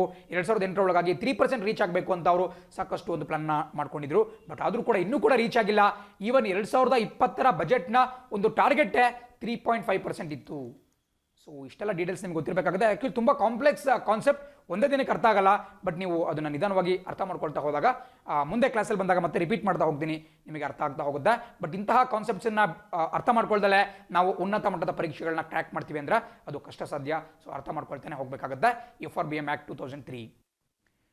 ಮುಂದಿನ ಸುದ್ದಿ ನೋಡ್ತಾ ಇದ್ದೀರಾ. ಸುದ್ದಿ ಹೇಳುತ್ತೆ, ರಮೇಶ್ ಕುಮಾರ್ ರೀಇನ್ಸ್ಟೇಟೆಡ್ ಆಸ್ SEC. ರಮೇಶ್ ಕುಮಾರ್ ಅವ್ರ ಬಗ್ಗೆ ಸಾಕಷ್ಟು 3-4 ಬಾರಿ ನಾನು ಡಿಸ್ಕಸ್ ಮಾಡಿದ್ದೇನೆ. ಆದರೂ ಕೂಡ ಮತ್ತೊಮ್ಮೆ ಇವತ್ತು ನಾನು ಡಿಸ್ಕಸ್ ಮಾಡಿ ನಿಮಗೆಲ್ಲ ಅದನ್ನು ರಿಕಾಲ್ ಮಾಡಿಸುವಂತಹ ಪ್ರಯತ್ನವನ್ನು ಮಾಡ್ತೀನಿ. ಇಲ್ಲಿ ನಿಮಗೆ SEC ಅಂತ ಕಾಣಿಸ್ತಾ ಇದೆ. SEC ಅಂದ್ರೇನು? State election commissioner. ಈ ಹಿಂದೆ ನಿಮಗೆ ಚಿತ್ರದಲ್ಲಿ ಕಾಣ್ತಿರ್ತಕ್ಕಂತಹ IAS ಆಫೀಸರ್ ರಮೇಶ್ ಕುಮಾರ್ ಅವರು ಆಂಧ್ರ ಪ್ರದೇಶ ರಾಜ್ಯದ ರಾಜ್ಯ ಚುನಾವಣಾ ಆಯುಕ್ತ ಅಥವಾ ಸ್ಟೇಟ್ ಎಲೆಕ್ಷನ್ ಕಮಿಷನರ್ ಆಗಿ ಕಾರ್ಯವನ್ನು ನಿರ್ವಹಣೆ ಮಾಡ್ತಿದ್ರು. ಬಟ್ ಅಲ್ಲಿ ಸ್ವಲ್ಪ ಡಿಸ್ಪ್ಯೂಟ್ ಉಂಟಾಗ್ಬಿಟ್ಟು ಅಲ್ಲಿನ ಆಂಧ್ರ ಪ್ರದೇಶದ ಮುಖ್ಯಮಂತ್ರಿ ಜಗನ್ಮೋಹನ್ ರೆಡ್ಡಿ ಅವರು ಒಂದು ಆರ್ಡಿನೆನ್ಸ್ ಅಥವಾ ಒಂದು ಸುಗ್ರೀವಾಜ್ಞೆನ ಹೊರಡಿಸ್ತಾರೆ. ಸುಗ್ರೀವಾಜ್ಞೆ ಬಗ್ಗೆ ಹಿಂದೆ ಡೀಟೇಲ್ ಆಗಿ ನಾನು ಹೇಳಿದ್ದೇನೆ. ಸುಗ್ರೀವಾಜ್ಞೆ ಅಥವಾ ಆರ್ಡಿನೆನ್ಸ್ ನಿಮಗೆಲ್ಲ ಗೊತ್ತಿದೆ. ಅದನ್ನ ಒಂದು ಕಾಯ್ದೆಯ ರೂಪದಲ್ಲಿ ಯಾವಾಗಾದರೂ ವಿಧಾನಸಭೆ ಅಥವಾ ಲೋಕಸಭೆ ಅಸ್ತಿತ್ವದಲ್ಲಿಲ್ಲ, ಪಾರ್ಲಿಮೆಂಟ್ ಆಗಿರ್ಬೋದು ಅಥವಾ ಸ್ಟೇಟ್ ಲೆಜಿಸ್ಲೇಚರ್ ಇರ್ಬೋದು, ಅಲ್ಲಿ ಒಂದು ಸೆಷನ್ನಲ್ಲಿ ಇಲ್ಲ, ಕಲಾಪದಲ್ಲಿ ಇಲ್ಲ ಅಂತ ಸಂದರ್ಭದಲ್ಲಿ ಒಂದು ತುರ್ತಾಗಿ ಜಾರಿಗೆ ತರಬೇಕಾದಂತಹ ಕಾಯ್ದೆಗಳನ್ನು ನಾವು ಈ ಸುಗ್ರೀವಾಜ್ಞೆ ರೂಟ್ನಲ್ಲಿ ಜಾರಿಗೆ ತರ್ತೀವಿ ಅಥವಾ ಅದನ್ನು ಆರ್ಡಿನೆನ್ಸ್ ಅಂತ ಇಂಗ್ಲೀಷ್ನಲ್ಲಿ ಕರಿತೀವಿ. ಸೊ ಇದಕ್ಕೆ ಸಂಬಂಧಪಟ್ಟಂತಹ ಒಂದು ಆರ್ಡಿನೆನ್ಸ್ ಅನ್ನು ಹೊರಡಿಸ್ಬಿಟ್ಟು ರಮೇಶ್ ಕುಮಾರ್ ಅವರ ಕಾರ್ಯಾವಧಿಯನ್ನು, ಅವರ ಒಂದು ಅವಧಿ ಏನಿರುತ್ತೆ 5 ವರ್ಷದಿಂದ 3 ವರ್ಷಕ್ಕೆ ಇಳಿಸ್ಬಿಟ್ಟು ಅವರು ಪದವಿಯಿಂದ ನಿರ್ಗಮಿಸುವಂತೆ ಮಾಡಿದ್ರು. ಬಟ್ ಇದರ ವಿರುದ್ಧವಾಗಿ ರಮೇಶ್ ಕುಮಾರ್ ಅವರು ಸುಪ್ರೀಂ ಕೋರ್ಟ್ನ ಮೊರೆ ಹೋಗಿದ್ರು. ಫಸ್ಟ್ ಹೈದರಾಬಾದ್ನ ಆಂಧ್ರ ಪ್ರದೇಶ ಹೈಕೋರ್ಟ್ನ ಮೊರೆ ಹೋದ್ರು. ಅದಾದ ಬಳಿಕ ಸುಪ್ರೀಂ ಕೋರ್ಟ್ನಲ್ಲಿ ಕೂಡ ಕೇಸ್ ಇತ್ತು. ಇವತ್ತಿಗೂ ಕೂಡ ಅಲ್ಲಿ ಕೇಸ್ ಇದೆ. ಬಟ್ ಅಲ್ಲಿ ಆಂಧ್ರ ಪ್ರದೇಶ ಹೈಕೋರ್ಟ್ ಕೊಟ್ಟಂತಹ ತೀರ್ಪಿನ ಅನುಗುಣವಾಗಿ ಇವ್ರನ್ನ ಮತ್ತೆ ಮರುನೇಮಕರಣ ಮಾಡಲಾಗಿದೆ. ಇದಕ್ಕಿಂತ ಮುಂಚೆ ಸ್ವಲ್ಪ ನಾವು ಈ ಸ್ಟೇಟ್ ಎಲೆಕ್ಷನ್ ಕಮಿಷನರ್ ಬಗ್ಗೆ ತಿಳ್ಕೊಳ್ತಾ ಹೋಗೋಣ. ನೋಡಿ, ಎಲೆಕ್ಷನ್ ಕಮಿಷನ್ ಆಫ್ ಇಂಡಿಯಾ ಬಗ್ಗೆ ಎಲ್ಲರಿಗೂ ಗೊತ್ತಿದೆ. ಆರ್ಟಿಕಲ್ 324 ಭಾರತೀಯ ಸಂವಿಧಾನದಲ್ಲಿ ಈ ಭಾರತೀಯ ಚುನಾವಣಾ ಆಯೋಗ ಕಾಣಕ್ಕೆ ಸಿಗುತ್ತೆ. ಬಟ್ ಈ ಸ್ಟೇಟ್ ಎಲೆಕ್ಷನ್ ಕಮಿಷನ್, ರಾಜ್ಯ ಚುನಾವಣಾ ಆಯೋಗದ ಬಗ್ಗೆ ನಮ್ಮ ಮೂಲ ಸಂವಿಧಾನದಲ್ಲಿ ಯಾವುದೇ ಉಲ್ಲೇಖ ಇರಲಿಲ್ಲ. ಬದಲಾಗಿ ಅದನ್ನ PV ನರಸಿಂಹರಾವ್ ಅವರು ನಮ್ಮ ದೇಶದ ಪ್ರಧಾನಮಂತ್ರಿಗಳಿದ್ದ ಸಂದರ್ಭದಲ್ಲಿ 73rd and 74th amendment act 73 ಮತ್ತು 74ನೇ ಸಂವಿಧಾನ ತಿದ್ದುಪಡಿಯನ್ನ 1992ರಲ್ಲಿ ಜಾರಿಗೆ ತರಲಾಗುತ್ತೆ. ಅಂಡ್ ಈ ಸಂದರ್ಭದಲ್ಲಿ ಈ ಸ್ಟೇಟ್ ಎಲೆಕ್ಷನ್ ಕಮಿಷನ್ ಅನ್ನು ಕೂಡ ಹುಟ್ಟುಹಾಕಲಾಗುತ್ತೆ. ನೀವು ಆರ್ಟಿಕಲ್ಸ್ ಕೂಡ ಗೊತ್ತಿರಬೇಕಾಗುತ್ತೆ. ಆರ್ಟಿಕಲ್ 243K ಮತ್ತು ಆರ್ಟಿಕಲ್ 243ZA ಈ ಎರಡು ವಿಧಿಗಳಿದ್ದಾವೆ, ಆರ್ಟಿಕಲ್ಸ್ ಇದ್ದಾವೆ. ಇವುಗಳಲ್ಲಿ ಸ್ಟೇಟ್ ಎಲೆಕ್ಷನ್ ಕಮಿಷನ್ ಕುರಿತಾಗಿ ಮಾತಾಡ್ತಾರೆ. ಒಂದು ರಾಜ್ಯದಲ್ಲಿ ಮುನ್ಸಿಪಾಲಿಟಿ ಮತ್ತು ಪಂಚಾಯತ್ ಚುನಾವಣೆ ನಡೆಯುತ್ತೆ. ಪಂಚಾಯತಿ ಇರಬಹುದು, ಅದೇ ರೀತಿ ಮುನ್ಸಿಪಾಲಿಟೀಸ್ಗಳಿರಬಹುದು, ಅವುಗಳ ಚುನಾವಣೆಯನ್ನ ಸ್ಟೇಟ್ ಎಲೆಕ್ಷನ್ ಕಮಿಷನ್ ನೋಡ್ಕೊಳ್ಳುತ್ತೆ. ಅದನ್ನು ಹೊರತುಪಡಿಸಿ ಎಲ್ಲಾ ಚುನಾವಣೆಗಳು, ರಾಜ್ಯಸಭೆಯಿಂದ ಹಿಡಿದ್ಬಿಟ್ಟು ರಾಷ್ಟ್ರಪತಿಗಳ ಚುನಾವಣೆಯಿಂದ ಹಿಡಿದ್ಬಿಟ್ಟು ಲೋಕಸಭೆ, ವಿಧಾನಸಭೆ ಎಲ್ಲಾ ಚುನಾವಣೆಗಳನ್ನ ಕೇಂದ್ರ ಚುನಾವಣಾ ಆಯೋಗ, ಎಲೆಕ್ಷನ್ ಕಮಿಷನ್ ಆಫ್ ಇಂಡಿಯಾನೇ ನೋಡ್ಕೊಳ್ಳುತ್ತೆ. ಸೊ ಆರ್ಟಿಕಲ್ 243 ಅಂತ ಹೇಳಿದ್ರೆ ಪಂಚಾಯತ್ ಚುನಾವಣೆಗಳನ್ನ ಸ್ಟೇಟ್ ಎಲೆಕ್ಷನ್ ಕಮಿಷನ್ ನಡೆಸೋದ್ರ ಬಗ್ಗೆ. ಅದೇ ರೀತಿ ಆರ್ಟಿಕಲ್ 243ZA ಅಂತ ಹೇಳಿದ್ರೆ ಈ ಮುನ್ಸಿಪಾಲಿಟಿ ಚುನಾವಣೆಗಳು, ನಗರಸಭೆಗಳಿರಬಹುದು ಅಥವಾ ಈ ಅರ್ಬನ್ ಲೋಕಲ್ ಬಾಡೀಸ್ಗಳ ಚುನಾವಣೆಗಳನ್ನ ಈ ಸ್ಟೇಟ್ ಎಲೆಕ್ಷನ್ ಕಮಿಷನ್ ಅಥವಾ ರಾಜ್ಯ ಚುನಾವಣಾ ಆಯೋಗ ನಡೆಸೋದ್ರ ಬಗ್ಗೆ. ಸೊ ಈ 243K and 243ZA ಬಹಳ ಪ್ರಮುಖವಾಗಿ ಗೊತ್ತಿರಬೇಕಾಗುತ್ತೆ. So 73rd and 74th amendment act 1993 ಇದು ಅಸ್ತಿತ್ವಕ್ಕೆ ಬರುತ್ತೆ. ಸೊ ಈ ಒಂದು ನಮ್ಮ ಈ ಕಾಯ್ದೆಯಲ್ಲಿ ಇದ್ದಂತಹ ತಿದ್ದುಪಡಿ, ಸಂವಿಧಾನಕ್ಕೆ ತಿದ್ದುಪಡಿ ತರಲಾಗುತ್ತೆ 1992 ಅದು 1993ರಲ್ಲಿ ರಾಷ್ಟ್ರಪತಿಗಳ ಒಂದು ಅಂಕಿತವನ್ನು ಪಡೆದುಕೊಂಡ್ಬಿಟ್ಟು ಅದು ಒಂದು ಕಾನೂನು ಆಗ್ಬಿಟ್ಟು ರೂಪುಗೊಳ್ಳುತ್ತೆ, ಒಂದು ಕಾಯ್ದೆ ಆಗ್ಬಿಟ್ಟು ರೂಪುಗೊಳ್ಳುತ್ತೆ. ಸೊ ಇಷ್ಟು ಡೀಟೇಲ್ಸ್ ನಿಮಗೆ ಗೊತ್ತಿರಬೇಕಾಗುತ್ತೆ. ಆ್ಯಂಡ್ ಈಗ ನಾನು ಮಾತಾಡ್ತಾ ಇದ್ದು, ಸೊ ಹೈದರಾಬಾದ್ ನಮ್ಮ ಆಂಧ್ರ ಪ್ರದೇಶ ಹೈಕೋರ್ಟ್ ಇದೆ, ಅವರು ಮತ್ತೆ ಸರ್ಕಾರ ಜಾರಿಗೆ ತಂದಂತಹ ಒಂದು ಆರ್ಡಿನೆನ್ಸ್ ಏನಿದೆ ಅಥವಾ ಒಂದು ಸುಗ್ರೀವಾಜ್ಞೆ ಇದೆ, ಅದು ಅಸಂವಿಧಾನಿಕ ಅಂತ ಹೇಳಿ ಅಭಿಪ್ರಾಯ ಪಡ್ತು. ಸೊ ಹಾಗಾಗಿ ಈ ಕೂಡಲೇ ರಮೇಶ್ ಕುಮಾರ್ ಅವರನ್ನ ಮತ್ತೆ ಆಂಧ್ರ ಪ್ರದೇಶದ ರಾಜ್ಯ ಚುನಾವಣಾ ಆಯುಕ್ತರನ್ನಾಗಿ ನೇಮಿಸಬೇಕು ಅಂತ ಹೇಳಿ ಒಂದು ಆದೇಶವನ್ನು ಕೂಡ ಹೊರಡಿಸಿದ್ದು. ಸೊ ಅದರ ಅನುಗುಣವಾಗಿಬಿಟ್ಟು ನಿಮಗೆ ಕಾಣಿಸ್ತಾ ಇರೋ ರೀತಿ ಆಂಧ್ರ ಪ್ರದೇಶದ ರಾಜ್ಯಪಾಲ, ಅಲ್ಲಿನ ಗವರ್ನರ್ ಬಿಸ್ವಭೂಷಣ್ ಹರಿಚಂದ್ರನ್, ದಯವಿಟ್ಟು ನೋಟ್ ಮಾಡ್ಕೋಬೇಕಾಗುತ್ತೆ. ಬಿಸ್ವಭೂಷಣ್ ಹರಿಚಂದನ್ ಅನ್ನುವಂತಹ ಒಬ್ಬ ಅಲ್ಲಿನ ರಾಜ್ಯಪಾಲರು ವಾಪಸ್ ರಮೇಶ್ ಕುಮಾರ್ ಅವರನ್ನ ಅಲ್ಲಿನ ರಾಜ್ಯ ಚುನಾವಣಾ ಆಯುಕ್ತರನ್ನಾಗಿ ನೇಮಕ ಮಾಡಿ ಆದೇಶವನ್ನು ಹೊರಡಿಸಿದ್ದಾರೆ. ಬಟ್ ಅದ್ರ ಕೂಡ ಇನ್ನೂ ಕೂಡ ಕೇಸ್ ಸುಪ್ರೀಂ ಕೋರ್ಟ್ನ ಅಂಗಳದಲ್ಲಿದೆ. ಸುಪ್ರೀಂ ಕೋರ್ಟ್ನಲ್ಲಿ ಇವರಿಗೆ ಸೋಲಾಯಿತು ಅಂತ ಹೇಳಿದ್ರೆ ಮತ್ತೆ ಇವ್ರನ್ನ ಪದವಿಯಿಂದ ತೆಗೆಯಲಾಗುತ್ತೆ.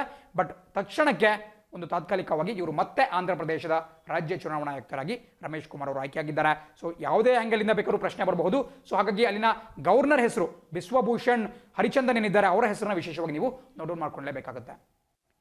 ಮುಂದಿನ ಸುದ್ದಿ ನೋಡ್ತಾ ಹೋಗೋಣ. ಸುದ್ದಿ ಹೇಳುತ್ತೆ Bengaluru gets new police commissioner. ಕೆಲವೊಮ್ಮೆ ಪರೀಕ್ಷೆಯಲ್ಲಿ ಪ್ರಶ್ನೆ ಬಂದರೂ ಕೂಡ ಬರಬಹುದು.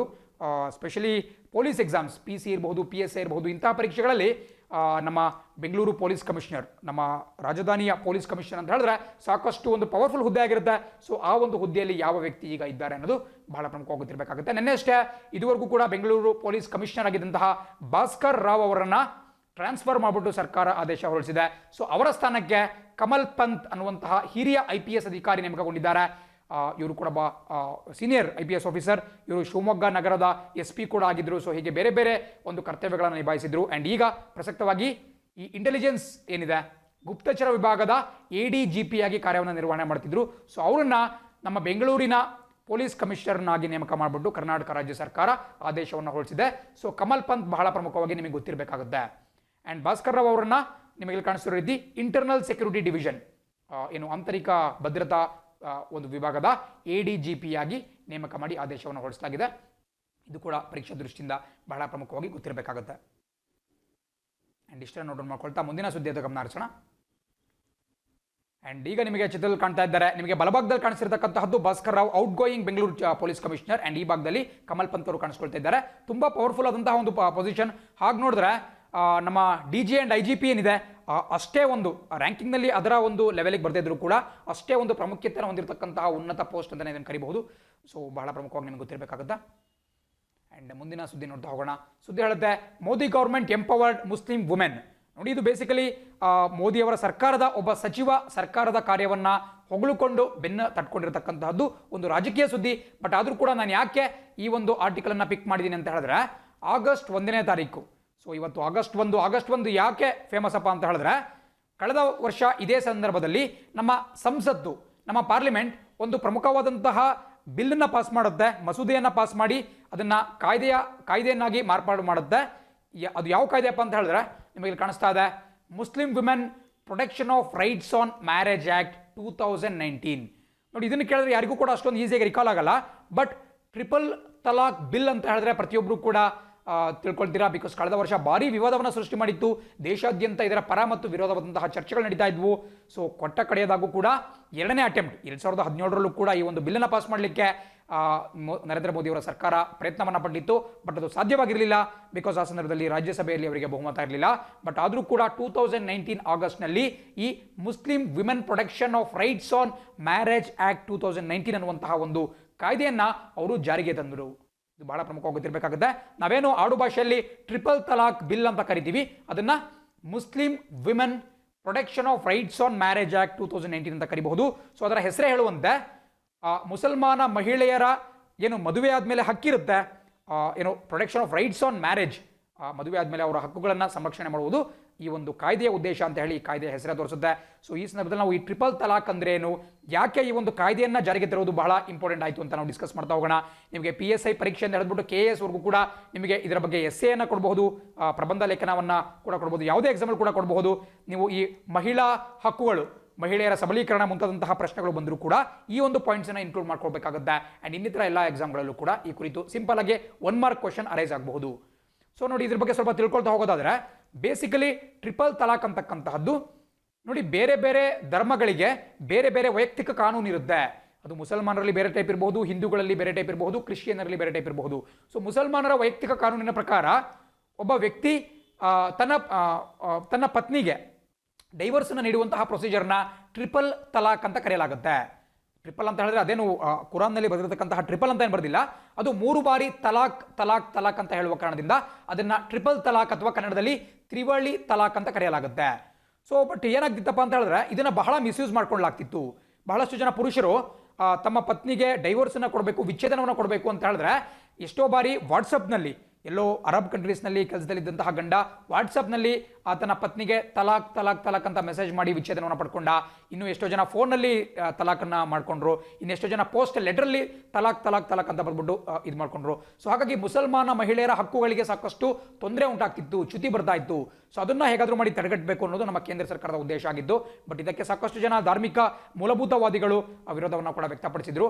ಆ್ಯಂಡ್ ನಾವು ಈ ಟ್ರಿಪಲ್ ತಲಾಕ್ ಬಗ್ಗೆ ಮಾತಾಡಿದ್ವಿ ಅಂದರೆ, ನಿಮಗೆ ಈಗ ಚಿತ್ರದಲ್ಲಿ ಕಾಣ್ತಿರ್ತಕ್ಕಂತಹ ಒಬ್ಬ ವೃದ್ಧ ಮಹಿಳೆ, ಈ ಮಹಿಳೆಯ ಒಂದು ವಿಷಯವನ್ನು ಮಾತಾಡ್ದಲ್ಲೇ ನಾವು ಮಾತಾಡೋಕ್ಕೆ ಆಗಲ್ಲ.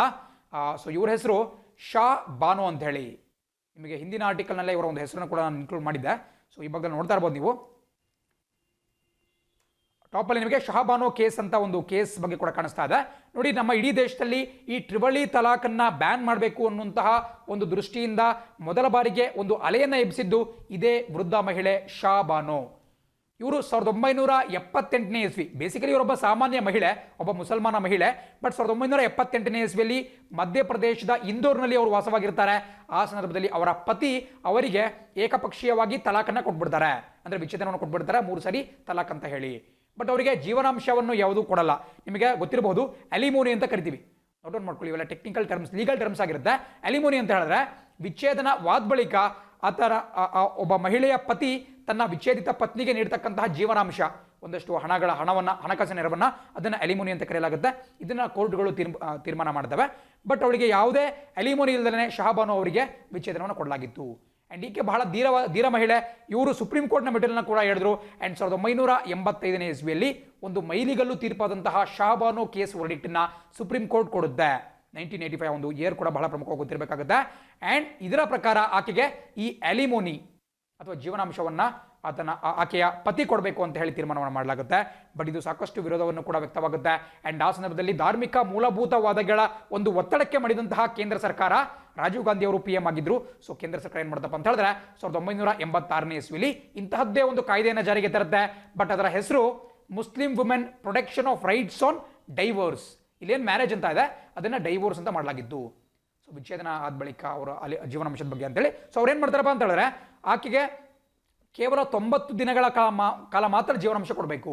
ಈಗ ಹಿಂದೂಗಳ ಕಾನೂನಿನ ಪ್ರಕಾರ ಹೇಗಿದೆ, ಮಾಮೂಲಿ ನಮ್ಮ ದೇಶದಲ್ಲಿ ಇರತಕ್ಕಂತಹ ವಿಚ್ಛೇದನ ಕಾನೂನು ಪ್ರಕಾರ ಆಕೆಯ ಲೈಫ್ ಲಾಂಗ್ ಕೊಡಬೇಕಾಗುತ್ತೆ ಈ ಜೀವನಾಂಶವನ್ನು. ಸೊ ಬಟ್ ಇಲ್ಲಿ 90 ಡೇಸಿಗೆ ಮಾತ್ರ ಲಿಮಿಟ್ ಕೂಡ ಮಾಡಲಾಗಿದ್ದು. ಸೊ ಇದ್ರ ಬಗ್ಗೆ ಸಾಕಷ್ಟು ವಿರೋಧಗಳು ವ್ಯಕ್ತವಾಗಿದ್ವು. ಆ್ಯಂಡ್ ಈಗ ಕಡೆಯದಾಗಿ Muslim women protection of rights on marriage act 2019 ಬರೋ ಮೂಲಕ ಟ್ರಿಪಲ್ ತಲಾಖನ್ನು ನಿಷೇಧ ಮಾಡಲಾಗಿದೆ. ಒಂದು ವೇಳೆ ಈಗಲೂ ಕೂಡ ಯಾವುದಾದ್ರೂ ವ್ಯಕ್ತಿ ತನ್ನ ಪತ್ನಿಗೆ ಟ್ರಿಪಲ್ ತಲಾಖನ್ನು ಕೊಟ್ಟ ಅಂತ ಹೇಳಿದ್ರೆ ಆತನಿಗೆ 3 ವರ್ಷಗಳವರೆಗೂ ಕೂಡ ಜೈಲು ಶಿಕ್ಷೆನ ವಿಧಿಸಬಹುದು, ಇಂಪ್ರಿಸನ್ಮೆಂಟ್ ಕೂಡ ಮಾಡಬಹುದು, ಅಪ್ ಟು 3 years. ಸೊ ಇದನ್ನು ಕೂಡ ಅಲ್ಲಿ ಇನ್ಕ್ಲೂಡ್ ಮಾಡ್ಕೊಳ್ಳಲಾಗಿದೆ. ಸಾಕಷ್ಟು ಪ್ರಮುಖವಾದಂಥ ಒಂದು ವಿಚಾರ ನೋಡಿ. ಒಂದು ವಿಷಯ ನಿಮಗೆ ನೆನಪಿರಬೇಕು, ಇದರಲ್ಲಿ ಯಾವುದೇ ಒಂದು ಧರ್ಮದನ್ನ ಟಾರ್ಗೆಟ್ ಮಾಡ್ತಿರೋದು ಅಂತ ಬರಬಾರ್ದು. ಬಿಕಾಸ್ ನಿಮಗೆಲ್ಲ ಗೊತ್ತಿರಬೇಕು, ಬಹಳ ಹಿಂದೆನೇ ಬ್ರಿಟಿಷರು ನಮ್ಮ ದೇಶದಲ್ಲಿ ಇದ್ದಾಗಲೇ ನಮ್ಮ ಹಿಂದೂ ಧರ್ಮದಲ್ಲಿದ್ದಂತಹ ಕೆಲವು ಪಿಡುಗುಗಳು, ಸೋಷಿಯಲ್ ಎವಿಲ್ಸ್ ಆಗಿದ್ದಂತಹ ಈ ಅನ್ಟಚಬಿಲಿಟಿ ಇರಬಹುದು, ಅಸ್ಪೃಶ್ಯತೆ ಇರಬಹುದು, ಅದೇ ರೀತಿ ಈ ಸತಿ ಪದ್ಧತಿ ಇರಬಹುದು, ಮುಂತಾದಂಥವುಗಳನ್ನ ಬ್ಯಾನ್ ಮಾಡಲಾಯಿತು. ಸೊ ಪ್ರತಿಯೊಂದು ಧರ್ಮದಲ್ಲೂ ಕೂಡ ಒಳ್ಳೆಯ ಒಂದು ಗುಣಗಳು ಇರ್ತವೆ, ಕೆಟ್ಟ ಒಂದು ಪಾಯಿಂಟ್ಸ್ ಕೂಡ ಇರ್ತವೆ. ಬಟ್ ಕೆಟ್ಟ ಪಾಯಿಂಟ್ಸನ್ನು ಸರ್ಕಾರಗಳು ಯಾವುದೇ ಮುಲಾಜಿಲ್ಲದೇ ಕ್ಯಾನ್ಸಲ್ ಮಾಡ್ತಾ ಹೋಗಬೇಕಾಗುತ್ತೆ. ಆ್ಯಂಡ್ ಸೇಮ್ ಕೇಸ್ ಇವತ್ತಿಗೂ ಕೂಡ ಈ ಸುಪ್ರೀಂ ಕೋರ್ಟ್ ಈ ನಮ್ಮ ಒಂದು ಟ್ರಿಪಲ್ ತಲಾಕ್ ಬಿಲ್ನ ಮೂಲಕ ಆಗಿದೆ. 1985ನಲ್ಲಿ ರಾಜೀವ್ ಗಾಂಧಿ ಸರ್ಕಾರಕ್ಕೆ ಒಂದು ಅವಕಾಶ ಇತ್ತು ಇಂತಹ ಒಂದು ಸಾಮಾಜಿಕ ಪಿಡುಗನ್ನ ಒಂದು ಬ್ಯಾನ್ ಮಾಡಿಬಿಟ್ಟು ಮುಸ್ಲಿಂ ಮಹಿಳೆಯರ ಒಂದು ಹಕ್ಕು ರಕ್ಷಣೆಯತ್ತ ಗಮನ ಹರಿಸುವಂತಹ ಒಂದು ಚಾನ್ಸ್ ಇತ್ತು. ಬಟ್ ಅದನ್ನು ಅವರು ಆ ಒಂದು ಚಾನ್ಸನ್ನು ಸದುಪಯೋಗ ಪಡಿಸ್ಕೊಂಡಿಲ್ಲ. ನಿಮಗೊಂದು ಮ್ಯಾಟರ್ ಗೊತ್ತಿರಬೇಕಾಗುತ್ತೆ. ಆ್ಯಂಡ್ ಟ್ರಿಪಲ್ ತಲಾಕ್ ಬಗ್ಗೆ ಯಾವುದೇ ರೀತಿಯಾದಂತಹ ಪ್ರಶ್ನೆ ಉಂಟಾಗಬಹುದು. ಆ್ಯಂಡ್ ಈ ಭಾಗದಲ್ಲಿ ನಿಮಗೆ ಮತ್ತೊಬ್ಬರ ಹೆಸರು ಕೂಡ ಕಾಣಿಸ್ತಾ ಇದೆ, union minority affairs minister Mukhtar Abbas Naqvi. ನೋಡಿ, ಈ ಚಿತ್ರದಲ್ಲಿ ಕಾಣಿಸಿರ್ತಕ್ಕಂಥವರು ಕೇಂದ್ರ ಅಲ್ಪಸಂಖ್ಯಾತ ಸಚಿವಾಲಯದ ಸಚಿವರಾಗಿದ್ದಾರೆ. ಮೈನಾರಿಟಿ ಅಫೇರ್ಸ್ ಮಿನಿಸ್ಟರ್, ಖಂಡಿತ ಪರೀಕ್ಷೆಯಲ್ಲಿ ಕೇಳಬಹುದು, ಮುಖ್ತಾರ್ ಅಬ್ಬಾಸ್ ನಖ್ವಿ. ಇವರೊಬ್ಬ ರಾಜ್ಯಸಭಾ ಸದಸ್ಯ, BJP ಪಕ್ಷದವರು. ಈಗ ಇವರು ಮೈನಾರಿಟಿ ಅಫೇರ್ಸ್ ಮಿನಿಸ್ಟರ್ ಕೂಡ ಆಗಿದ್ದಾರೆ. ಆ್ಯಂಡ್ ಈ ಭಾಗದಲ್ಲಿ ಲಾ ಮಿನಿಸ್ಟರ್ ರವಿಶಂಕರ್ ಪ್ರಸಾದ್ ಅವರ ಹೆಸರು ಕೂಡ ಕಾಣಿಸ್ತಾ ಇದೆ. ಯಾಕೆ ಅವರ ಹೆಸರು ಕಾಣಿಸ್ತಾ ಇದೆ ಅಂತ ಹೇಳಿದ್ರೆ, ಏನು ಕಳೆದ ವರ್ಷ ಈ ಒಂದು ಕಾನೂನನ್ನ ಜಾರಿಗೆ ತರಲಾಯಿತು, ಟ್ರಿಪಲ್ ತಲಾಖನ್ನ ಬ್ಯಾನ್ ಮಾಡಿಬಿಟ್ಟು ಒಂದು ಕಾನೂನನ್ನ ಜಾರಿಗೆ ತರಲಾಯಿತು, ಕಾಯ್ದೆಯನ್ನ. ಆ ಒಂದು ಮಸೂದೆಯನ್ನ ಲೋಕಸಭೆಯಲ್ಲಿ ಮಂಡನೆ ಮಾಡಿದ್ದೆ ರವಿಶಂಕರ್ ಪ್ರಸಾದ್ ಅವರು. ಬಿಕಾಸ್ ಇವರು ಕಾನೂನು ಮಂತ್ರಿ, ಲಾ ಮಿನಿಸ್ಟರ್. ಸೊ ಹಾಗಾಗಿ ಕಾನೂನಿಗೆ ಸಂಬಂಧಪಟ್ಟಂಥ ಎಲ್ಲ ಮಸೂದೆಗಳನ್ನ ಅವರೇ ಒಂದು ಟೇಬಲ್ ಮಾಡ್ತಾರೆ, ಮಂಡನೆ ಮಾಡ್ತಾರೆ. ಸೊ ರವಿಶಂಕರ್ ಪ್ರಸಾದ್ ಅವರ ಹೆಸರು ಕೂಡ ಗೊತ್ತಿರಬೇಕಾಗುತ್ತೆ. ಆ್ಯಂಡ್ ಇಷ್ಟು ಡೀಟೇಲ್ಸ್ನ ನೋಟ್ ಮಾಡ್ಕೊಳ್ತಾ ಟ್ರಿಪಲ್ ತಲಾಕ್ ಬಗ್ಗೆ ತಿಳ್ಕೊಳ್ತಾ ಮುಂದಿನ ಸುದ್ದಿ ನೋಡೋಣ. ಸೊ ಇದು ಶಹಬಾನೋ ಅವರ ಫಸ್ಟ್ ಫೋಟೋ, ನಾನು ಆಗಲೇ ತೋರಿಸಿದ್ದೇನೆ. ಆ್ಯಂಡ್ ಈ ಒಂದು ಸುದ್ದಿ ಹೇಳುತ್ತೆ, pandemic A chance for A new world order. ನಿಮಗೆ ಚಿತ್ರದಲ್ಲಿ ಒಬ್ಬ ಪ್ರಮುಖವಾದಂತಹ ವ್ಯಕ್ತಿ ಕಾಣಿಸ್ತಾ ಇದ್ದಾರೆ. ಇವರು ಇವತ್ತು ಮಾತಾಡಿರ್ತಕ್ಕಂಥ ವಿಚಾರ ಅಷ್ಟೊಂದೇನು ಪ್ರಮುಖ ಅಲ್ಲ, ಬಿಕಾಸ್ ನಮಗೆಲ್ಲ ಗೊತ್ತಿದೆ ಈ ಒಂದು ಪ್ಯಾಂಡಮಿಕ್ನ ಸಂದರ್ಭದಲ್ಲಿ ಜಗತ್ತು ಹೊಸ ದಿಶೆಯತ್ತ ಹೋಗಬಹುದು ಅಂತೇಳಿ ಇಲ್ಲಿ ಕಾಣಿಸಿರ್ತಕ್ಕಂತಹ ವ್ಯಕ್ತಿ ಹೇಳಿದ್ದಾರೆ. ಬಟ್ ಇವ್ರು ಯಾರು, ಯಾಕೆ ಫೇಮಸ್ ಅನ್ನೋದು ಬಹಳ ಪ್ರಮುಖವಾಗಿರುತ್ತೆ. ಇವರ ಹೆಸರು ಮೊಹಮ್ಮದ್ ಯೂನಸ್ ಅಂತ ಹೇಳಿ. ಪ್ರತಿಯೊಬ್ಬರು ಕೂಡ ನಿಮ್ಮ ನೋಟ್ಬುಕ್ಕಲ್ಲಿ ನೋಟ್ ಮಾಡ್ಕೋಬೇಕಾಗುತ್ತೆ. ಮೊಹಮ್ಮದ್ ಯೂನಿಸ್ ಅಂತ ಹೇಳಿದ್ರೆ ಇವರು 2006ನೇ ಇಸ್ವಿಯಲ್ಲಿ ನೋಬೆಲ್ ಶಾಂತಿ ಪುರಸ್ಕಾರವನ್ನು ಕೂಡ ಪಡೆದಿದ್ದಾರೆ. ಒಬ್ಬ ನೋಬೆಲ್ ಲಾರೆಟ್, ನೋಬೆಲ್ ಪ್ರಶಸ್ತಿಯನ್ನು ಕೂಡ ಪಡೆದಿದ್ದಾರೆ. ಯಾಕೆ ಪಡೆದಿದ್ದಾರೆ, ಇವರ ಸಾಧನೆ ಏನು ಅಂತ ನಾವು ತಿಳ್ಕೊಳ್ತಾ ಹೋಗೋಣ. ಆ್ಯಂಡ್ ಇವರು ಮೂಲತಃ ಬಾಂಗ್ಲಾದೇಶದವರು, ನಮ್ಮ ನೆರೆಯ ರಾಷ್ಟ್ರ ಬಾಂಗ್ಲಾದವರು. ಆ್ಯಂಡ್ ಇವರು ನೋಬೆಲ್ ಪ್ರಶಸ್ತಿಯನ್ನು ಪಡೆದಂತಹ ಒಬ್ಬ ಧೀಮಂತ ವ್ಯಕ್ತಿಯಾಗಿದ್ದಾರೆ. ಯಾಕೆ ಇವರು ಪ್ರಪಂಚಾದ್ಯಂತ ಫೇಮಸ್ ಆಗಿದ್ದಾರಪ್ಪ ಅಂತ ಹೇಳಿದ್ರೆ, ಇವರು ನಿಮ್ಗೆ ಇಲ್ಲಿ ಕಾಣಿಸ್ತಿರೋ ರೀತಿ ಗ್ರಾಮೀಣ್ ಬ್ಯಾಂಕ್ ಅನ್ನುವಂತಹ ಒಂದು ಬ್ಯಾಂಕನ್ನು ಬಾಂಗ್ಲಾದೇಶದಲ್ಲಿ ಹುಟ್ಟು ಹಾಕಿದ್ರು. ಪ್ರತಿಯೊಬ್ಬರು ಕೂಡ ನೋಟ್ ಮಾಡ್ಕೊಳ್ಳಿ, ಗ್ರಾಮೀಣ್ ಬ್ಯಾಂಕ್. ಅದರ ಹೆಸರು ಕೇಳಿದ್ರೆ ಒಳ್ಳೆ ಇಂಡಿಯನ್ ನೇಮ್ ಇದ್ದಂಗಿದೆ, ಬಟ್ ಆದರೂ ಕೂಡ ಅದು ಬಾಂಗ್ಲಾದೇಶದಲ್ಲಿ ಸ್ಥಾಪಿತವಾಗಿದ್ದಂತಹ ಒಂದು ಬ್ಯಾಂಕ್. ಯಾಕೆ ಇದು ಫೇಮಸ್ ಅಂತ ಹೇಳಿದ್ರೆ, ಇದೊಂದು micro finance institute. Micro finance ಅಂತ ಹೇಳಿದ್ರೆ ಕಿರು ಸಾಲ ಸಂಸ್ಥೆ ಅಂತ ಕರಿಬಹುದು. ನೋಡಿ, ಯೂಶುವಲ್ ಆಗಿ ನೀವು ಯಾವುದೇ ಬ್ಯಾಂಕನ್ನು ತೆಗೆದುಕೊಂಡ್ರು ಕೂಡ ಅವರು ದೊಡ್ಡ ದೊಡ್ಡ ಉದ್ಯಮಿಗಳಿಗೆ, ದೊಡ್ಡ ದೊಡ್ಡ ಕೆಲಸಗಾರರಿಗೆ, ಸಾಕಷ್ಟು ಸಿರಿವಂತರಿರ್ತಾರೆ, ಅವರ ಅಗತ್ಯತೆಗಳಿಗಾಗಿ ಇರ್ತವೆ. ಬಟ್ ಇಂತಹ ರೈತರಿರಬಹುದು ಅಥವಾ ಪೆಸೆಂಟ್ಸ್ ಇರಬಹುದು, ಚಿಕ್ಕ ಪುಟ್ಟ ಕೆಲಸ ಮಾಡತಕ್ಕಂತಹ ವ್ಯಕ್ತಿಗಳಿರಬಹುದು, ಅವರ ನೆಸೆಸಿಟಿಗಳಿಗೆ ಯಾವುದೇ ಬ್ಯಾಂಕ್ಗಳು ಪ್ರಪಂಚಾದ್ಯಂತ ಯೂಶುವಲ್ ಆಗಿ ಅಸ್ತಿತ್ವದಲ್ಲಿ ಇರಲ್ಲ. ಸೊ ಹಾಗಾಗಿ ಬಾಂಗ್ಲಾದೇಶದಲ್ಲಿದ್ದಂತಹ ಕಾರ್ಮಿಕರಿರಬಹುದು, ಕೂಲಿಗಾರರಿರಬಹುದು, ರೈತರಿರಬಹುದು, ಇಂತಹ ಜನರ ಒಂದು ಬ್ಯಾಂಕಿಂಗ್, ಇಂತಹ ಜನರಿಗೆ ಬ್ಯಾಂಕಿಂಗ್ ಸೇವೆಯನ್ನು ನೀಡುವಂತಹ ದೃಷ್ಟಿಯಿಂದ ಈ ಗ್ರಾಮೀಣ್ ಬ್ಯಾಂಕನ್ನು ಮೊಹಮ್ಮದ್ ಯೂನಿಸ್ ಅವರು ಸ್ಥಾಪನೆ ಮಾಡಿದ್ರು.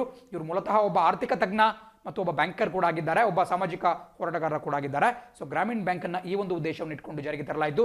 ಇದು ಪ್ರಪಂಚಾದ್ಯಂತ ಯಾಕೆ ಖ್ಯಾತಿ ಆಯಿತು ಅಂತ ಹೇಳಿದ್ರೆ, ಇದರಲ್ಲಿ ಯಾವುದೇ ಕೊಲ್ಯಾಟ್ರಲ್ ಬೇಕಾಗಿರಲಿಲ್ಲ.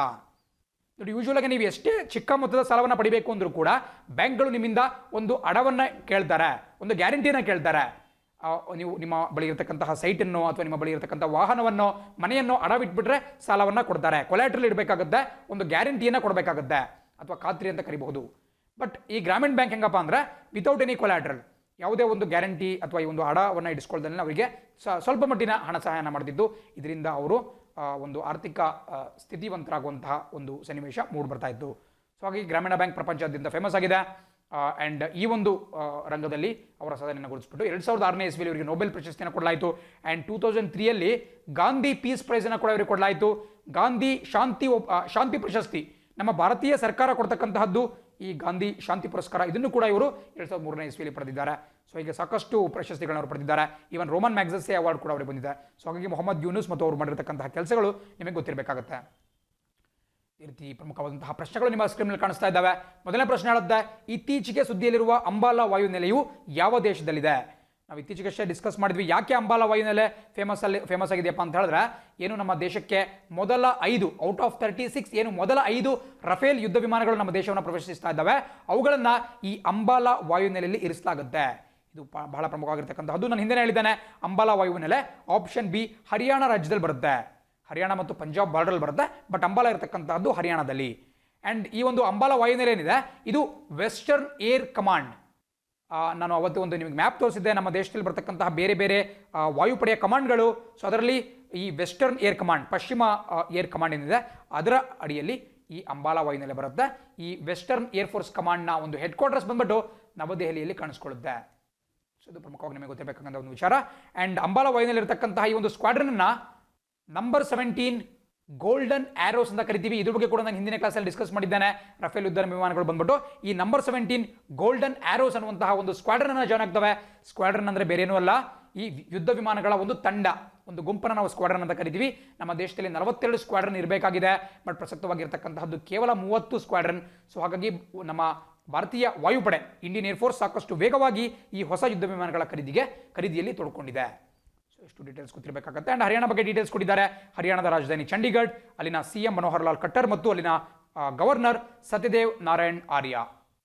ಎರಡನೇ ಸುದ್ದಿ ಹೇಳುತ್ತೆ, ನರೇಂದ್ರ ಮೋದಿ ಅವರು ಪ್ರಬಿಂದ್ ಜಗನ್ನಾಥ್ ಅವರೊಂದಿಗೆ ಯಾವ ದೇಶದ ಸರ್ವೋಚ್ಚ ನ್ಯಾಯಾಲಯ ಕಟ್ಟಡವನ್ನು ಇತ್ತೀಚೆಗೆ ಉದ್ಘಾಟನೆ ಮಾಡಿದ್ರು? ಅತ್ಯಂತ ಪ್ರಮುಖವಾದಂತಹ ಒಂದು ಪ್ರಶ್ನೆ. ನಿಮಗೆ ನಮ್ಮ ದೇಶದ ಪ್ರಧಾನಮಂತ್ರಿ ನರೇಂದ್ರ ಮೋದಿ ಅವರ ಜೊತೆ ಪ್ರಬಿಂದ್ ಜಗನ್ನಾಥ್ ಅನ್ನುವಂತಹ ಒಬ್ಬರ ಹೆಸರು ಕಾಣಿಸ್ತಾ ಇದೆ. ಅದು ಪ್ರಬಿಂದ್ ಆಗಬೇಕು, ಪ್ರಬಿಂದ್ ಜಗನ್ನಾಥ್ ಸಾಕಷ್ಟು ವಿಚಾರಗಳಿಗೆ ಸುದ್ದಿಯಲ್ಲಿದ್ದಾರೆ. ಅದ್ರ ಬಗ್ಗೆ ಕೂಡ ಡೀಟೇಲ್ಸ್ ನಾನು ಹೇಳ್ತೀನಿ. ಬಟ್ ಯಾವ ದೇಶದ ಒಂದು ಸರ್ವೋಚ್ಚ ನ್ಯಾಯಾಲಯ ಅಂದ್ರೆ ಸುಪ್ರೀಂ ಕೋರ್ಟ್ ಅಂತ ಕರಿಬಹುದು. ಸೊ ಅದು ಯಾವ ದೇಶದ್ದು ಅಂತ ಕೇಳಲಾಗ್ತಾ ಇದೆ. ಇದಕ್ಕೆ ಸರಿಯಾದ ಉತ್ತರ ಆಪ್ಷನ್ ಎ ಮಾರಿಷಸ್. ಪ್ರತಿಯೊಬ್ಬರು ಕೂಡ ಕೇಳಿರ್ತೀರಾ, ಹಿಂದೂ ಮಹಾಸಾಗರ, ಇಂಡಿಯನ್ ಓಷನ್ ನಲ್ಲಿ ಬರ್ತಕ್ಕಂತಹ ಒಂದು ಚಿಕ್ಕ ದ್ವೀಪ ರಾಷ್ಟ್ರ ಮಾರಿಷಸ್. ಸಾಕಷ್ಟು ಒಂದು ಟೂರಿಸ್ಟ್ ಪ್ಲೇಸಸನ್ನು ಕೂಡ ಹೊಂದಿರತಕ್ಕಂತಹ ಒಂದು ದೇಶ. ಆ ದೇಶದ ಪ್ರಧಾನಮಂತ್ರಿ ಆಗಿರ್ತಕ್ಕಂತಹ ಪ್ರವಿಂದ್ ಜಗನ್ನಾಥ್ ಅವರು ನರೇಂದ್ರ ಮೋದಿ ಅವರು ಇಬ್ಬರು ಸೇರಿಬಿಟ್ಟು ವರ್ಚುವಲ್ ಆಗಿ ಮಾರಿಷಸ್ ದೇಶದ ಈ ಸುಪ್ರೀಂ ಕೋರ್ಟ್ ಬಿಲ್ಡಿಂಗ್ ಅನ್ನ ಉದ್ಘಾಟನೆ ಮಾಡಿದ್ರು. ನಿಮಗೆಲ್ಲ ಗೊತ್ತಿರಬೇಕು, ಮಾರಿಷಸ್ ಬಹಳ ಚಿಕ್ಕ ರಾಷ್ಟ್ರ. ನಮ್ಮ ಹಿಂದೂ ಮಹಾಸಾಗರದಲ್ಲಿ ಬರತಕ್ಕಂತಹ ಕಾರಣದಿಂದ ಭಾರತ ಅದರೊಂದಿಗೆ ವಿಶೇಷವಾದಂತಹ ಬಾಂಧವ್ಯವನ್ನು ಹೊಂದಿದೆ. ಸೊ ಹಾಗಾಗಿ ಅಲ್ಲಿನ ಸುಪ್ರೀಂ ಕೋರ್ಟ್ ಕಟ್ಟಡ ನಿರ್ಮಾಣಕ್ಕೆ ಭಾರತ ಸಾಕಷ್ಟು ಸಹಾಯವನ್ನು ಮಾಡಿದ್ದು. ಹಾಗಾಗಿ ಇಂಡಿಯನ್ ಪ್ರೈಮ್ ಮಿನಿಸ್ಟರ್ ಮತ್ತು ಪ್ರವಿಂದ್ ಜಗನ್ನಾಥ್ ಸೇರ್ಕೊಂಡ್ಬಿಟ್ಟು ಈ ಒಂದು ಸರ್ವೋಚ್ಚ ನ್ಯಾಯಾಲಯ ಕಟ್ಟಡವನ್ನು ಉದ್ಘಾಟನೆ ಮಾಡಿದ್ದಾರೆ. ಅಂಡ್ ಪ್ರವಿಂದ್ ಜಗನ್ನಾಥ್ ಯಾಕೆ ಫೇಮಸ್ ಅಪ್ ಅಂತ ಹೇಳಿದ್ರೆ, ಅವರು 2019 ರಿಪಬ್ಲಿಕ್ ಡೇ ಗೆಸ್ಟ್ ಆಗಿದ್ರು. ನೋಡಿ, ಬಹಳ ಜನ ಕೇಳಬಹುದು, 2019 ರಿಪಬ್ಲಿಕ್ ಡೇ ಗೆಸ್ಟ್ ಬಂದ್ಬಿಟ್ಟು ಸೌತ್ ಆಫ್ರಿಕಾದ ಪ್ರಧಾನಮಂತ್ರಿ ಆಗಿದ್ದಂತಹ ಸಿರಿಲ್ ರಾಮ್ಫೋಸಾ. ಸೊ ಪ್ರವಿಂದ್ ಜಗನ್ನಾಥ್ ಎಲ್ಲಿಂದ ಬರ್ತಾರೆ ಅಂತೇಳಿ ಒಂದು ವಿಚಾರ ನೆನ್ಪಿಟ್ಕೊಳ್ಳಿ. 2019 ಜನವರಿಯಲ್ಲಿ ನಮ್ಮ ದೇಶದಲ್ಲಿ ಪ್ರವಾಸಿ ಭಾರತೀಯ ದಿವಸನ ಆಚರಣೆ ಮಾಡಲಾಗ್ತಾ ಇತ್ತು. ಏನು ಮಹಾತ್ಮ ಗಾಂಧೀಜಿಯವರು ನಮ್ಮ ದೇಶಕ್ಕೆ ವಾಪಸ್ ಬಂದರು, ಅದರ ಒಂದು ನೆನಪಿಗಾಗಿ ಪ್ರವಾಸಿ ಭಾರತೀಯ ದಿವಸನ ಪ್ರತಿ ವರ್ಷ ಜನವರಿ ತಿಂಗಳಲ್ಲಿ ಆಚರಣೆ ಮಾಡಲಾಗುತ್ತೆ. ಆ್ಯಂಡ್ ಇದಕ್ಕೆ ಪ್ರವಿಂದ್ ಜಗನ್ನಾಥ್ ಅವರನ್ನ ಗೆಸ್ಟ್ ಆಗಿ ಇನ್ವೈಟ್ ಮಾಡಲಾಗಿತ್ತು. ಆ ಬಾರಿ ವಾರಣಾಸಿಯಲ್ಲಿ ಈ ಒಂದು ಫಂಕ್ಷನ್ ಹಮ್ಮಿಕೊಳ್ಳಲಾಗಿದ್ದು. ಸೊ ಆ ಒಂದು ವಿಚಾರಕ್ಕಾಗಿ ಭಾರತಕ್ಕೆ ಆಗಮಿಸಿದ್ದವರು ಇವ್ರಿಗೆ ಮುಂಬೈನಲ್ಲಿ ನಡೀತಿದ್ದಂತಹ ರಿಪಬ್ಲಿಕ್ ಡೇ ಪೆರೇಡ್, ಗಣರಾಜ್ಯೋತ್ಸವದ ಪೆರೇಡ್ ಏನಿರುತ್ತೆ ಮುಂಬೈನಲ್ಲಿ, ಆ ಮುಂಬೈ ಪೆರೇಡ್ಗೆ ಅವ್ರನ್ನ ವಿಶೇಷ ಅತಿಥಿಯಾಗ್ಬಿಟ್ಟು ಸ್ಪೆಷಲ್ ಗೆಸ್ಟ್ ಆಗಿ ಆಹ್ವಾನ ಮಾಡಲಾಗಿತ್ತು. ಬಟ್ ಸಿರಿಲ್ ರಾಮ್ಫೋಸಾ ಅವರು ಯೂಶುವಲ್ ಆಗಿ ನಮ್ಮ ನವದೆಹಲಿಯ ರಾಜ್ಪಥ್ನಲ್ಲಿ ಏನು ನಡೆಯುತ್ತೆ, ಈ ಒಂದು ರೆಜಿನಾ ಹಿಲ್ಸ್ನ ರಾಜ್ಪಥ್ನಲ್ಲಿ ನಡೆಯುವಂತಹ ರಿಪಬ್ಲಿಕ್ ಡೇ ಪೆರೇಡ್, ಅಲ್ಲಿಗೆ ಇನ್ವೈಟ್ ಮಾಡಲಾಗಿದ್ದು. ಬಟ್ ಪ್ರವಿಂದ್ ಜಗನ್ನಾಥ್ ಅವರು ಮುಂಬೈನಲ್ಲಿ ಅಟೆಂಡ್ ಮಾಡಿದ್ರು. ಸೊ ಒಂದೇ ವರ್ಷದಲ್ಲಿ ಇಬ್ಬಿಬ್ರು ಫಾರಿನ್ ಗೆಸ್ಟ್ಗಳು ನಮ್ಮ ದೇಶದ ರಿಪಬ್ಲಿಕ್ ಡೇ ಪೆರೇಡ್ನ ಗ್ರೇಸ್ ಮಾಡಿದ್ರು. ಸೊ ಹಾಗಾಗಿ ಇವರ ಕುರಿತು ಪ್ರಶ್ನೆಗಳು ಉಂಟಾಗಬಹುದು. ಪ್ರವಾಸಿ ಭಾರತೀಯ ದಿವಸಕ್ಕೆ ಅವರು ಗೆಸ್ಟ್ ಆಗಿ ಬಂದಿದ್ರು. ಒಬ್ಬ ಭಾರತದ ಪರಮಾಪ್ತ ಅಂತಲೇ ಹೇಳ್ಬಹುದು. ಆ್ಯಂಡ್ ಮಾರಿಷಸ್ನ ರಾಜಧಾನಿ ಪೋರ್ಟ್ ಲೂಯಿಸ್ ಮತ್ತು ಅಲ್ಲಿನ ಕರೆನ್ಸಿ ಮಾರಿಷಿಯನ್ ರೂಪಿ ಅಂತ ಹೇಳ್ಬಹುದು. ಆ್ಯಂಡ್ ಇಲ್ಲೂ ಕೂಡ ಕಾಣಿಸ್ತಾ ಇದೆ, ಮಾರಿಷಸ್ ನಾವು ಅನ್ಕೋಬಹುದು ಬಹಳ ಹತ್ತಿರದಲ್ಲಿ ಬರುತ್ತೆ ಅಂತೇಳಿ. ಅದು ಬರ್ತಕ್ಕಂಥದ್ದು ನಮ್ಮ ಹಿಂದೂ ಮಹಾಸಾಗರ ಅಥವಾ ಇಂಡಿಯನ್ ಓಷನ್ನಲ್ಲೇ, ಬಟ್ ಅದು ಕೂಡ ನಮ್ಮ ಭಾರತದಿಂದ ಬಹಳ ದೂರದಲ್ಲಿದೆ. ಹಾಗೆ ನೋಡಿದ್ರೆ ಇದು ಆಫ್ರಿಕಾ ಖಂಡದಲ್ಲಿ ಬರುತ್ತೆ. ಬಹಳ ಜನ ಕನ್ಫ್ಯೂಷನ್ ಮಾಡ್ಕೊಳ್ತಾರೆ, ಮಾರಿಷಸ್ ಯಾವ ಖಂಡ ಅಂದರೆ ಏಷ್ಯಾ ಅಂತಾರೆ, ಬಟ್ ಮಾರಿಷಸ್ ಬಂದ್ಬಿಟ್ಟು ಆಫ್ರಿಕಾ ಖಂಡದಲ್ಲಿ ಬರುತ್ತೆ. ಅದರಲ್ಲೂ ಆಫ್ರಿಕಾದ ಮಡಗಾಸ್ಕರ್ಗೆ ಬಹಳ ಸಮೀಪದಲ್ಲಿ ಮಾರಿಷಸ್ ಕಂಡು ಬರುತ್ತೆ. ಆ್ಯಂಡ್ ಮಾರಿಷಸ್ನಲ್ಲಿ ನಿಮಗೆಲ್ಲ ಗೊತ್ತಿರಬಹುದು, ಬಹಳಷ್ಟು ಜನ ಭಾರತೀಯ ಭ್ರಷ್ಟಾಚಾರಿಗಳು ಅಲ್ಲಿ ಸಾಕಷ್ಟು ಹಣವನ್ನು ಕೂಡ ಇಟ್ಟಿದ್ದಾರೆ, ಟ್ಯಾಕ್ಸನ್ನು ಪಾರ್ಕ್ ಮಾಡಿದ್ದಾರೆ. ಪಾರ್ಕ್ ಅಂತ ಹೇಳಿದ್ರೆ ಹಣವನ್ನು ಅಲ್ಲಿ ಇಟ್ಟಿರೋದು. ಯಾವ ರೀತಿ ಸ್ವಿಟ್ಜರ್ಲ್ಯಾಂಡ್ ಒಂದು ಟ್ಯಾಕ್ಸ್ ಹೆವನ್ನೋ, ಅದೇ ರೀತಿ ಈ ಸ್ವರ್ಗ, ಈ ತೆರಿಗೆ ವಂಚಕರಿಗೆ ಒಂದು ಸ್ವರ್ಗ ಅಂತ ಮಾರಿಷಸ್ನ ಕರೆಯಲಾಗುತ್ತೆ. ಎಷ್ಟು ನಿಮಗೆ ಗೊತ್ತಿರಬೇಕು, Indian ocean country, port Louis, ಎಲ್ಲದ್ರ ಬಗ್ಗೆ ಕೂಡ ಗೊತ್ತಿರಬೇಕಾಗುತ್ತೆ. ಮುಂದಿನ ಸುದ್ದಿ ನೋಡ್ತಾ ಹೋಗೋಣ. ಸುದ್ದಿ ಹೇಳುತ್ತೆ, ರಾಷ್ಟ್ರೀಯ ಶಿಕ್ಷಣ ನೀತಿ ನ್ಯೂ ಎಜುಕೇಷನ್ ಪಾಲಿಸಿ ಅಥವಾ ನ್ಯಾಷನಲ್ ಎಜುಕೇಷನ್ ಪಾಲಿಸಿ 2020 ಪ್ರಕಾರ ಯಾವ ಕೋರ್ಸನ್ನು ನಿಲ್ಲಿಸಲಾಗುವುದು. ನೋಡಿ, ನಾನು ನಿನ್ನೆ ಕ್ಲಾಸ್ನಲ್ಲಿ ತಾನೇ ಡಿಸ್ಕಸ್ ಮಾಡಬೇಕಾದ್ರೆ ಹೇಳಿದ್ದೆ, ಮೊನ್ನೆ ಕ್ಲಾಸ್ನಲ್ಲಿ ಮಾಡಬೇಕಾದ್ರೆ. ಸೊ ಹೊಸ ಈ ರಾಷ್ಟ್ರೀಯ ಶಿಕ್ಷಣ ನೀತಿಯ ಪ್ರಕಾರ ಒಂದು ಕೋರ್ಸನ್ನು ಇನ್ನು ಮುಂದೆ ಸ್ಟಾಪ್ ಮಾಡುವುದಾಗಿ ನಮ್ಮ ಕೇಂದ್ರ ಸರ್ಕಾರದ ಈ ಒಂದು ಹೊಸ ನೀತಿ ತಿಳಿಸಿದೆ. ಅದು ಯಾವುದಪ್ಪ ಅಂತ ಹೇಳಿದ್ರೆ option D, MPhil, master of philosophy ಅಂತ ನಾವೇನು ಕರಿತೀವಿ, ತತ್ವಶಾಸ್ತ್ರ. ಫಿಲಾಸಫಿ ಅಂತ ಹೇಳಿದ್ರೆ ತತ್ವಶಾಸ್ತ್ರ. ಸೊ ಈ ತತ್ವಶಾಸ್ತ್ರದಲ್ಲಿ ಇದ್ದಂತಹ ಸ್ನಾತಕೋತ್ತರ ಪದವಿ ಅಂದರೆ ಮಾಸ್ಟರ್ಸ್ ಡಿಗ್ರಿ ಏನಿರುತ್ತೆ ಅದನ್ನು ಒಂದು ಸ್ಟಾಪ್ ಮಾಡುವುದಾಗಿ ನಮ್ಮ ಕೇಂದ್ರ ಸರ್ಕಾರ ತಿಳಿಸಿದೆ. ಅದು ಪ್ರಮುಖವಾಗಿ ಗೊತ್ತಿರಬೇಕು. ನೇರವಾಗಿ ಪರೀಕ್ಷೆಯಲ್ಲಿ ಪ್ರಶ್ನೆ ಆಗಬಹುದು, ಚಿಕ್ಕ ಪುಟ್ಟ ಎಲ್ಲ ಎಕ್ಸಾಮ್ ಕೂಡ ಇದನ್ನು ಕೇಳಬಹುದು. ಸೊ ಮಾಸ್ಟರ್ ಆಫ್ ಫಿಲಾಸಫಿ ಅಥವಾ MPhil ಅನ್ನು ಇನ್ನು ಮುಂದೆ ನಿಲ್ಲಿಸಲಾಗುತ್ತೆ. 4ನೇ ಪ್ರಶ್ನೆ ನೋಡ್ತಾ ಇದ್ದೀರಾ, ಐವರಿ ಕೋಸ್ಟ್ನ ನೂತನ ಪ್ರಧಾನಮಂತ್ರಿಯಾಗಿ ಯಾರನ್ನ ನೇಮಿಸಲಾಗಿದೆ. ಇದು ಕೂಡ ನಾನು ಹಿಂದೆ ಯಾವಾಗಲೂ ಕೂಡ ಹೇಳ್ತಾ ಇರ್ತೀನಿ, ಯಾವುದೇ ದೇಶಕ್ಕೆ ಒಬ್ಬ ಹೊಸ ಪ್ರಧಾನಮಂತ್ರಿ ಅಥವಾ ರಾಷ್ಟ್ರಪತಿ ಆಯ್ಕೆ ಆದರು ಅಂತ ಹೇಳಿದ್ರೆ ಅವರ ಹೆಸರನ್ನು ನೋಟ್ ಮಾಡ್ಕೊಳ್ಲೇಬೇಕಾಗುತ್ತೆ. ಆ್ಯಂಡ್ ಐವರಿ ಕೋಸ್ಟ್ನ ಹೊಸ ಪ್ರಧಾನಮಂತ್ರಿ option A, Hamed Bakayoko. So Hamed Bakayoko ಅವರು ಒಂದು ಆಫ್ರಿಕನ್ ದೇಶವಾಗಿರತಕ್ಕಂತಹ ಐವರಿ ಕೋಸ್ಟ್ನ ಹೊಸ ಪ್ರಧಾನಮಂತ್ರಿ ಆಗಿಬಿಟ್ಟು ಅಧಿಕಾರವನ್ನು ಸ್ವೀಕಾರ ಮಾಡ್ಕೊಂಡಿದ್ದಾರೆ. ಸೊ ಅವರ ಹೆಸರನ್ನು ನೀವು ನೋಟ್ ಮಾಡ್ಕೊಳ್ಳೇಬೇಕಾಗುತ್ತೆ. ಆ್ಯಂಡ್ ಐವರಿ ಕೋಸ್ಟ್ ಎಲ್ಲಿ ಬರುತ್ತೆ ಅಂತ ಹೇಳಿದ್ರೆ ಇದು ಆಫ್ರಿಕಾ ಖಂಡದಲ್ಲಿ ಬರ್ತಕ್ಕಂತಹ ಒಂದು ದೇಶ. ಆ್ಯಂಡ್ ಅದರ ರಾಜಧಾನಿ ಯಮೌಸೊಕ್ರೋ ಅಂತ ಹೇಳಿ. ಆ್ಯಂಡ್ ಅಲ್ಲಿನ ಕರೆನ್ಸಿ ಫ್ರಾಂಕ್. ಇದು ಕೂಡ ಪ್ರಮುಖವಾಗಿ ಗೊತ್ತಿರಬೇಕಾಗುತ್ತೆ. 5ನೇ ಪ್ರಶ್ನೆ ನೋಡ್ತಾ ಹೋಗೋಣ. ಪ್ರಶ್ನೆ ಹೇಳುತ್ತೆ, 6ನೇ ಬ್ರಿಕ್ಸ್ನ ಪರಿಸರ ಸಚಿವರ ಸಭೆಯಲ್ಲಿ ಭಾರತವನ್ನು ಯಾರು ಪ್ರತಿನಿಧಿಸಿದರು. ಬಹಳ ಸುಲಭವಾದಂತಹ ಪ್ರಶ್ನೆ. ಯಾಕಪ್ಪ ಅಂತ ಹೇಳಿದ್ರೆ ಬ್ರಿಕ್ಸ್ನ ಪರಿಸರ ಸಚಿವರ ಸಭೆ ಅಂತ ಹೇಳಿದ್ರೆ ನಮ್ಮ ದೇಶದ ಪರಿಸರ ಸಚಿವರು ಹೋಗಬೇಕಾಗುತ್ತೆ. ಸೊ ನಮ್ಮ ದೇಶದ ಪರಿಸರ ಸಚಿವರು ಯಾರು? ಬಹಳ simple, option C, Prakash Javadekar. Prakash Javadekar ಪ್ರಸಕ್ತವಾಗಿ ಅವರೊಬ್ಬ ರಾಜ್ಯಸಭಾ ಸದಸ್ಯರಾಗಿದ್ದಾರೆ. ಮಹಾರಾಷ್ಟ್ರದಿಂದ ರಾಜ್ಯಸಭಾ ಸದಸ್ಯರು ಕೂಡ ಆಗಿದ್ದಾರೆ. ಆ್ಯಂಡ್ ಇವರು ಪ್ರಸಕ್ತವಾಗಿ ನಮ್ಮ ದೇಶದ ಪರಿಸರ ಸಚಿವರು. ಸೊ ಹಾಗಾಗಿ ಈ ಬ್ರಿಕ್ಸ್ನ 6ನೇ ಪರಿಸರ ಸಚಿವರ ಸಭೆ, ಎನ್ವಿರಾನ್ಮೆಂಟ್ ಮಿನಿಸ್ಟರ್ಸ್ ಮೀಟ್ಗೆ ಅವರು ಭಾರತವನ್ನು ಪ್ರತಿನಿಧಿಸಿದ್ರು. ಆ್ಯಂಡ್ ಈ ಭಾಗದಲ್ಲಿ ಕಾಣಿಸ್ತಾ ಇದೆ, ನಾವು ಅವ್ರನ್ನ ಸಿಂಪಲ್ ಆಗಿ ಪರಿಸರ ಸಚಿವ ಅಂತ ಕರಿತೀವಿ, ಬಟ್ ಅವರ ಒಂದು ಖಾತೆ, ಅವರ ಪೋರ್ಟ್ಫೋಲಿಯೋ ಏನಿದೆ ಅದರ ಪೂರ್ಣ ಹೆಸರು ಇಲ್ಲಿ ಈ ಥರ ಕಾಣಿಸ್ಕೊಳ್ತಾ ಇದೆ. ಅವ್ರನ್ನ MOEFC ಅಂತ ಕರೆಯಲಾಗುತ್ತೆ, minister of environment, forest and climate change. ಅಂದರೆ ಪರಿಸರ, ಅರಣ್ಯ ಮತ್ತು ಹವಾಮಾನ ಬದಲಾವಣೆ, ಈ ಮೂರನ್ನು ಸೇರಿಸ್ಬಿಟ್ಟು ಒಂದೇ ಒಂದು ಸಚಿವಾಲಯ ಮಾಡಿದ್ದಾರೆ. MOEFC, ministry of environment, forest and climate change. ಅದರ ಒಂದು ಮಿನಿಸ್ಟರ್ ಪ್ರಕಾಶ್ ಜಾವಡೇಕರ್. ಬಹಳ ಪ್ರಮುಖವಾಗಿ ಗೊತ್ತಿರಬೇಕಾಗುತ್ತೆ. ಆ್ಯಂಡ್ ಅದೇ ರೀತಿ ಬ್ರಿಕ್ಸ್ ಬಗ್ಗೆ ಕೂಡ ಕೆಲವೊಂದಷ್ಟು ಡೀಟೇಲ್ಸನ್ನು ಕೊಟ್ಟಿದ್ದಾರೆ. 2009 ಸ್ಥಾಪನೆ ಮಾಡಲಾಗಿದೆ. ಬ್ರಿಕ್ಸ್ ಹೆಸರು ಹೇಳುತ್ತೆ Brazil, Russia, India, China and south Africa. ಇದು ಕೂಡ ಬಹಳ ಪ್ರಮುಖ. ಆ್ಯಂಡ್ ಪ್ರಕಾಶ್ ಜಾವಡೇಕರ್ ಅವರು ಮಹಾರಾಷ್ಟ್ರದವರು ಅಂತ ಹೇಗೆ ಕಂಡುಹಿಡಿಯಬಹುದಪ್ಪ ಅಂತ ಹೇಳಿದ್ರೆ ಅವರ ಹೆಸರಲ್ಲಿ ಜಾವಡೇಕರ್. ನೋಡಿ, ನೀವು ಯಾವುದೇ ಒಬ್ಬ ವ್ಯಕ್ತಿಯ ಹೆಸರಲ್ಲಿ ಕರ್ ಅಂತ ಲಾಸ್ಟಲ್ಲಿ ಬಂತು ಅಂತ ಹೇಳಿದ್ರೆ ಯೂಶುವಲ್ ಆಗಿ ಅವರು ಮಹಾರಾಷ್ಟ್ರದವರು ಆಗಿರ್ತಾರೆ ಅಥವಾ ಅಟ್ಲೀಸ್ಟ್ ಗೋವಾದವರು ಅಂತ ಆಗಿರ್ತಾರೆ. ಫಾರ್ ಎಕ್ಸಾಂಪಲ್ ನೀವು ಸುನಿಲ್ ಗವಾಸ್ಕರ್ ಇರಬಹುದು, ಸಚಿನ್ ತೆಂಡೂಲ್ಕರ್ ಇರಬಹುದು, ಪ್ರಕಾಶ್ ಜಾವಡೇಕರ್ ಇರಬಹುದು. ಸೊ ಹೀಗೆ ಸಾಕಷ್ಟು ಜನ ಎಕ್ಸಾಂಪಲ್ ನಿಮಗೆ ನಾವು ಕೊಡ್ಬೋದು. ಆ್ಯಂಡ್ ಅದರಲ್ಲೂ ಕೂಡ ಹಾಗಾಗಿ ಮುಂಬೈನ ವ್ಯಕ್ತಿಗಳಿಗೆ ಮುಂಬೈಕರ್ ಅಂತ ಕರೆಯಲಾಗುತ್ತೆ. ಸಚಿನ್ ಅವ್ರನ್ನು ಕೂಡ ಮುಂಬೈಕರ್ ಅಂತ ಕರೆಯಲಾಗ್ತಾ ಇತ್ತು ಬಿಕಾಸ್ ಅವರ ಹೆಸರಲ್ಲಿ ಕರ್ ಅಂತ ಬರುತ್ತೆ. ಸೊ ಜಾವಡೇಕರ್. ಅದೇ ರೀತಿ ಗೋವಾದ ಮಾಜಿ ಮುಖ್ಯಮಂತ್ರಿ ಮತ್ತು ನಮ್ಮ ದೇಶದ ಮಾಜಿ ರಕ್ಷಣಾ ಸಚಿವ ದಿವಂಗತ ಮನೋಹರ್ ಪರಿಕ್ಕರ್ ಅವರ ಹೆಸರು ಕೂಡ ಕರ್ ಅಂತ ಬರುತ್ತೆ. ಬಟ್ ಅವರು ಗೋವಾ ರಾಜ್ಯದವರು. ಸುಮ್ಮನೆ ಒಂದು ಅಡಿಷನಲ್ ಇನ್ಫಾರ್ಮೇಷನ್ ಗೊತ್ತಿರಬೇಕು. 6ನೇ ಪ್ರಶ್ನೆಯನ್ನು ನಿಮ್ಮ ಸ್ಕ್ರೀನ್ ಮೇಲೆ ನೋಡ್ತಾ ಇದ್ದೀರಾ. ಪ್ರಶ್ನೆ ಹೇಳುತ್ತೆ, ಯಾವ ದೇಶವು ಅಂಡರ್ ಗ್ರೌಂಡ್ ಬ್ಯಾಲಿಸ್ಟಿಕ್ ಕ್ಷಿಪಣಿ ಗ್ರೇಟ್ ಪ್ರಾಫಿಟ್ 14 ಅನ್ನ ಮಿಲಿಟರಿ ವ್ಯಾಯಾಮದಲ್ಲಿ ಉಡಾಯಿಸಿತು? ಬಹಳ ಪ್ರಮುಖವಾಗಿರ್ತಕ್ಕಂಥ ಒಂದು ವಿಚಾರ. ನಾನು ಇತ್ತೀಚೆಗಷ್ಟೇ ನಿಮಗೆ ಸ್ಟ್ರೈಟ್ ಆಫ್ ಹಾರ್ಮುಜ್ ಅಂತಕ್ಕಂತಹ ಒಂದು ಜಿಯೋಗ್ರಫಿಕಲ್ ಲೊಕೇಶನ್ ಬಗ್ಗೆ ಮಾತಾಡ್ತಾ ಇದ್ದೆ. ಪ್ರಪಂಚದಲ್ಲಿ ಬರ್ತಕ್ಕಂತಹ ಕೆಲವು ಚೋಕ್ ಪಾಯಿಂಟ್ಸ್ಗಳಲ್ಲಿ ಅದು ಕೂಡ ಒಂದಾಗಿದೆ. ಚೋಕ್ ಪಾಯಿಂಟ್ಸ್ ಬಗ್ಗೆ ಕೂಡ ನಾನು ಡೀಟೇಲ್ ನಿಮಗೆ ಎಕ್ಸ್ಪ್ಲೇನ್ ಮಾಡಿದ್ದೆ. ಪ್ರಪಂಚದಲ್ಲಿ ಸರಬರಾಜಾಗ್ತಕ್ಕಂತಹ 1/3 ಅಷ್ಟು ಒಂದು ಪೆಟ್ರೋಲಿಯಂ ಉತ್ಪನ್ನ ಇದೇ ಸ್ಟ್ರೈಟ್ ಆಫ್ ಹಾರ್ಮುಜ್ನಲ್ಲಿ ಟ್ರಾನ್ಸ್ಪೋರ್ಟ್ ಆಗುತ್ತೆ. ಅದು ನಾವು ಅವತ್ತೇ ನೋಡಿದಂತೆ ಇರಾನ್ ಇರಬಹುದು, ಸೌದಿ ಅರೇಬಿಯಾ ಇರಬಹುದು, UAE ಮತ್ತು ಒಮನ್ ಈ ದೇಶಗಳ ನಡುವೆ ಬರುತ್ತೆ ಅಂತ ನಾನು ನಿಮಗೆ ಮ್ಯಾಪ್ ಸಮೇತ ತೋರಿಸಿದ್ದೆ. ಸೊ ಆ ಭಾಗದಲ್ಲಿ ಒಂದು ಟೆನ್ಷನ್ಸ್ ಇತ್ತೀಚೆಗಷ್ಟೇ ಕಾಣಿಸ್ಕೊಳ್ತಾ ಇತ್ತು. ಸೊ ಹಾಗಾಗಿ ಈ ಒಂದು ಗ್ರೇಟ್ ಪ್ರಾಫಿಟ್ 14 ಅನ್ನುವಂತಹ ಒಂದು ಕ್ಷಿಪಣಿ ಅಂತ ಹೇಳಿದ್ರೆ ಒಂದು ಮಿಸೈಲ್, ಈ ಮಿಸೈಲನ್ನು ಉಡಾವಣೆ ಮಾಡಿರ್ತಕ್ಕಂತಹದ್ದು ಆಪ್ಷನ್ ಸಿ ಇರಾನ್ ದೇಶ. ನಮಗೆಲ್ಲ ಗೊತ್ತಿರೋ ರೀತಿ ಇರಾನ್ ಮತ್ತು ಅಮೆರಿಕ ನಡುವೆ ಸಾಕಷ್ಟು ಜಟಾಪಟಿ ನಡೀತಾ ಇದೆ. ಕೇವಲ ಇರಾನ್ ಮತ್ತು ಅಮೆರಿಕ ಅಲ್ಲ, ಇರಾನ್ ಮತ್ತು ಈವನ್ ವೆಸ್ಟರ್ನ್ ಕಂಟ್ರೀಸ್, ನಮ್ಮ ಯುರೋಪಿಯನ್ ಕಂಟ್ರೀಸ್ ಜೊತೆಗೂ ಕೂಡ ಸ್ವಲ್ಪ ಒಂದಷ್ಟು ಸಂದಿಗ್ಧ ಪರಿಸ್ಥಿತಿ ಉಂಟಾಗ್ಬಿಟ್ಟಿದೆ.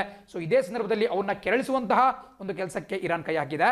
ಅಲ್ಲಿ ಒಂದು ಏರ್ಕ್ರಾಫ್ಟ್ ಕ್ಯಾರಿಯರ್ನ ಒಂದು ಅಣಕು ಅಂದರೆ ಒಂದು ಮಾಡೆಲ್ನ ಮಾಡಿಬಿಟ್ಟು ಅದರ ಮೇಲೆ ಈ ಗ್ರೇಟ್ ಪ್ರಾಫಿಟ್ 14 ಅನ್ನುವಂತಹ ಒಂದು ಕ್ಷಿಪಣಿಯನ್ನು ಬ್ಯಾಲಿಸ್ಟಿಕ್ ಮಿಸೈಲ್ ಅನ್ನು ಉಡಾವಣೆ ಮಾಡಲಾಯಿತು. ನೀವು ಮಿಸೈಲ್ಸ್ ಬಗ್ಗೆ ಕೂಡ ಗಮನಿಸ್ತಾ ಹೋದರೆ ಬೇರೆ ಬೇರೆ ಟೈಪ್ಸ್ ಆಫ್ ಮಿಸೈಲ್ಸ್ ಬರುತ್ತೆ. ನಿಮಗೆ ಇಂಟರ್ ಕಾಂಟಿನೆಂಟಲ್ ಮಿಸೈಲ್ಸ್ ಬರುತ್ತೆ, ಬ್ಯಾಲಿಸ್ಟಿಕ್ ಮಿಸೈಲ್ಸ್ ಬರುತ್ತೆ, ಕ್ರೂಸ್ ಮಿಸೈಲ್ ಬರುತ್ತೆ. ನಮ್ಮ ದೇಶದಲ್ಲೂ ಕೂಡ ಇಂಟರ್ ಕಾಂಟಿನೆಂಟಲ್ ಬ್ಯಾಲಿಸ್ಟಿಕ್ ಮಿಸೈಲ್ಸ್ ಅಂತ ಹೇಳಿದ್ರೆ ಅಗ್ನಿ ಸೀರೀಸ್ ಬರುತ್ತೆ. ಅಗ್ನಿ 1, 2, 3, 4, 5 ವರೆಗೂ ಬರುತ್ತೆ. ಅದೇ ರೀತಿ ಕ್ರೂಸ್ ಮಿಸೈಲ್ ಅಂತ ಹೇಳಿದ್ರೆ ಬ್ರಹ್ಮೋಸ್ ಬರುತ್ತೆ. ಸೊ ಹೀಗೆ ನೀವು ಮಿಸೈಲ್ಸ್ ಬಗ್ಗೆ ಕೂಡ ಸಾಕಷ್ಟು ಡೀಪ್ ಆಗಿ ತಿಳ್ಕೊಳ್ತಾ ಹೋಗ್ಬೋದು. ಬಟ್ ಎಟ್ ದ ಮೂಮೆಂಟ್ ನಾವು ಈ ಗ್ರೇಟ್ ಪ್ರಾಫಿಟ್ 14 ಯಾವ ದೇಶಕ್ಕೆ ಸೇರಿದ್ದು ಅಂತ ತಿಳ್ಕೊಳ್ಳೋಣ. ಅದು ಇರಾನ್ ದೇಶಕ್ಕೆ ಸೇರಿದೆ. ಹಲವಾರು ಬಾರಿ ಪ್ರಶ್ನೆ ಕೇಳ್ತಿರ್ತಾರೆ, ಕೆಲವೊಂದು ಶಸ್ತ್ರಾಸ್ತ್ರಗಳನ್ನು ಕೊಟ್ಬಿಟ್ಟು ಇದು ಯಾವ ದೇಶಕ್ಕೆ ಸೇರಿದಾಗಿದೆ ಅಂತ ಕೇಳಬಹುದು. ಸೊ ಗ್ರೇಟ್ ಪ್ರಾಫಿಟ್ 14 ಬಹಳ ಪ್ರಮುಖವಾಗಿರುತ್ತೆ. ಆ್ಯಂಡ್ ಇಷ್ಟನ್ನು ನೋಟ್ ಮಾಡ್ಕೊಳ್ತಾ ಇವತ್ತಿನ ಪ್ರಮುಖ ದಿನಪತ್ರಿಕೆಗಳ ವಿಶ್ಲೇಷಣೆ ಮುಕ್ತ ಆಗುತ್ತೆ. ನಾಳೆ ಇದೇ ಸಮಯಕ್ಕೆ ನಿಮ್ಮನ್ನು ಮತ್ತೆ ಭೇಟಿ ಮಾಡ್ತೀನಿ. Thanks for watching the video. C on the flip side. Jai Hind.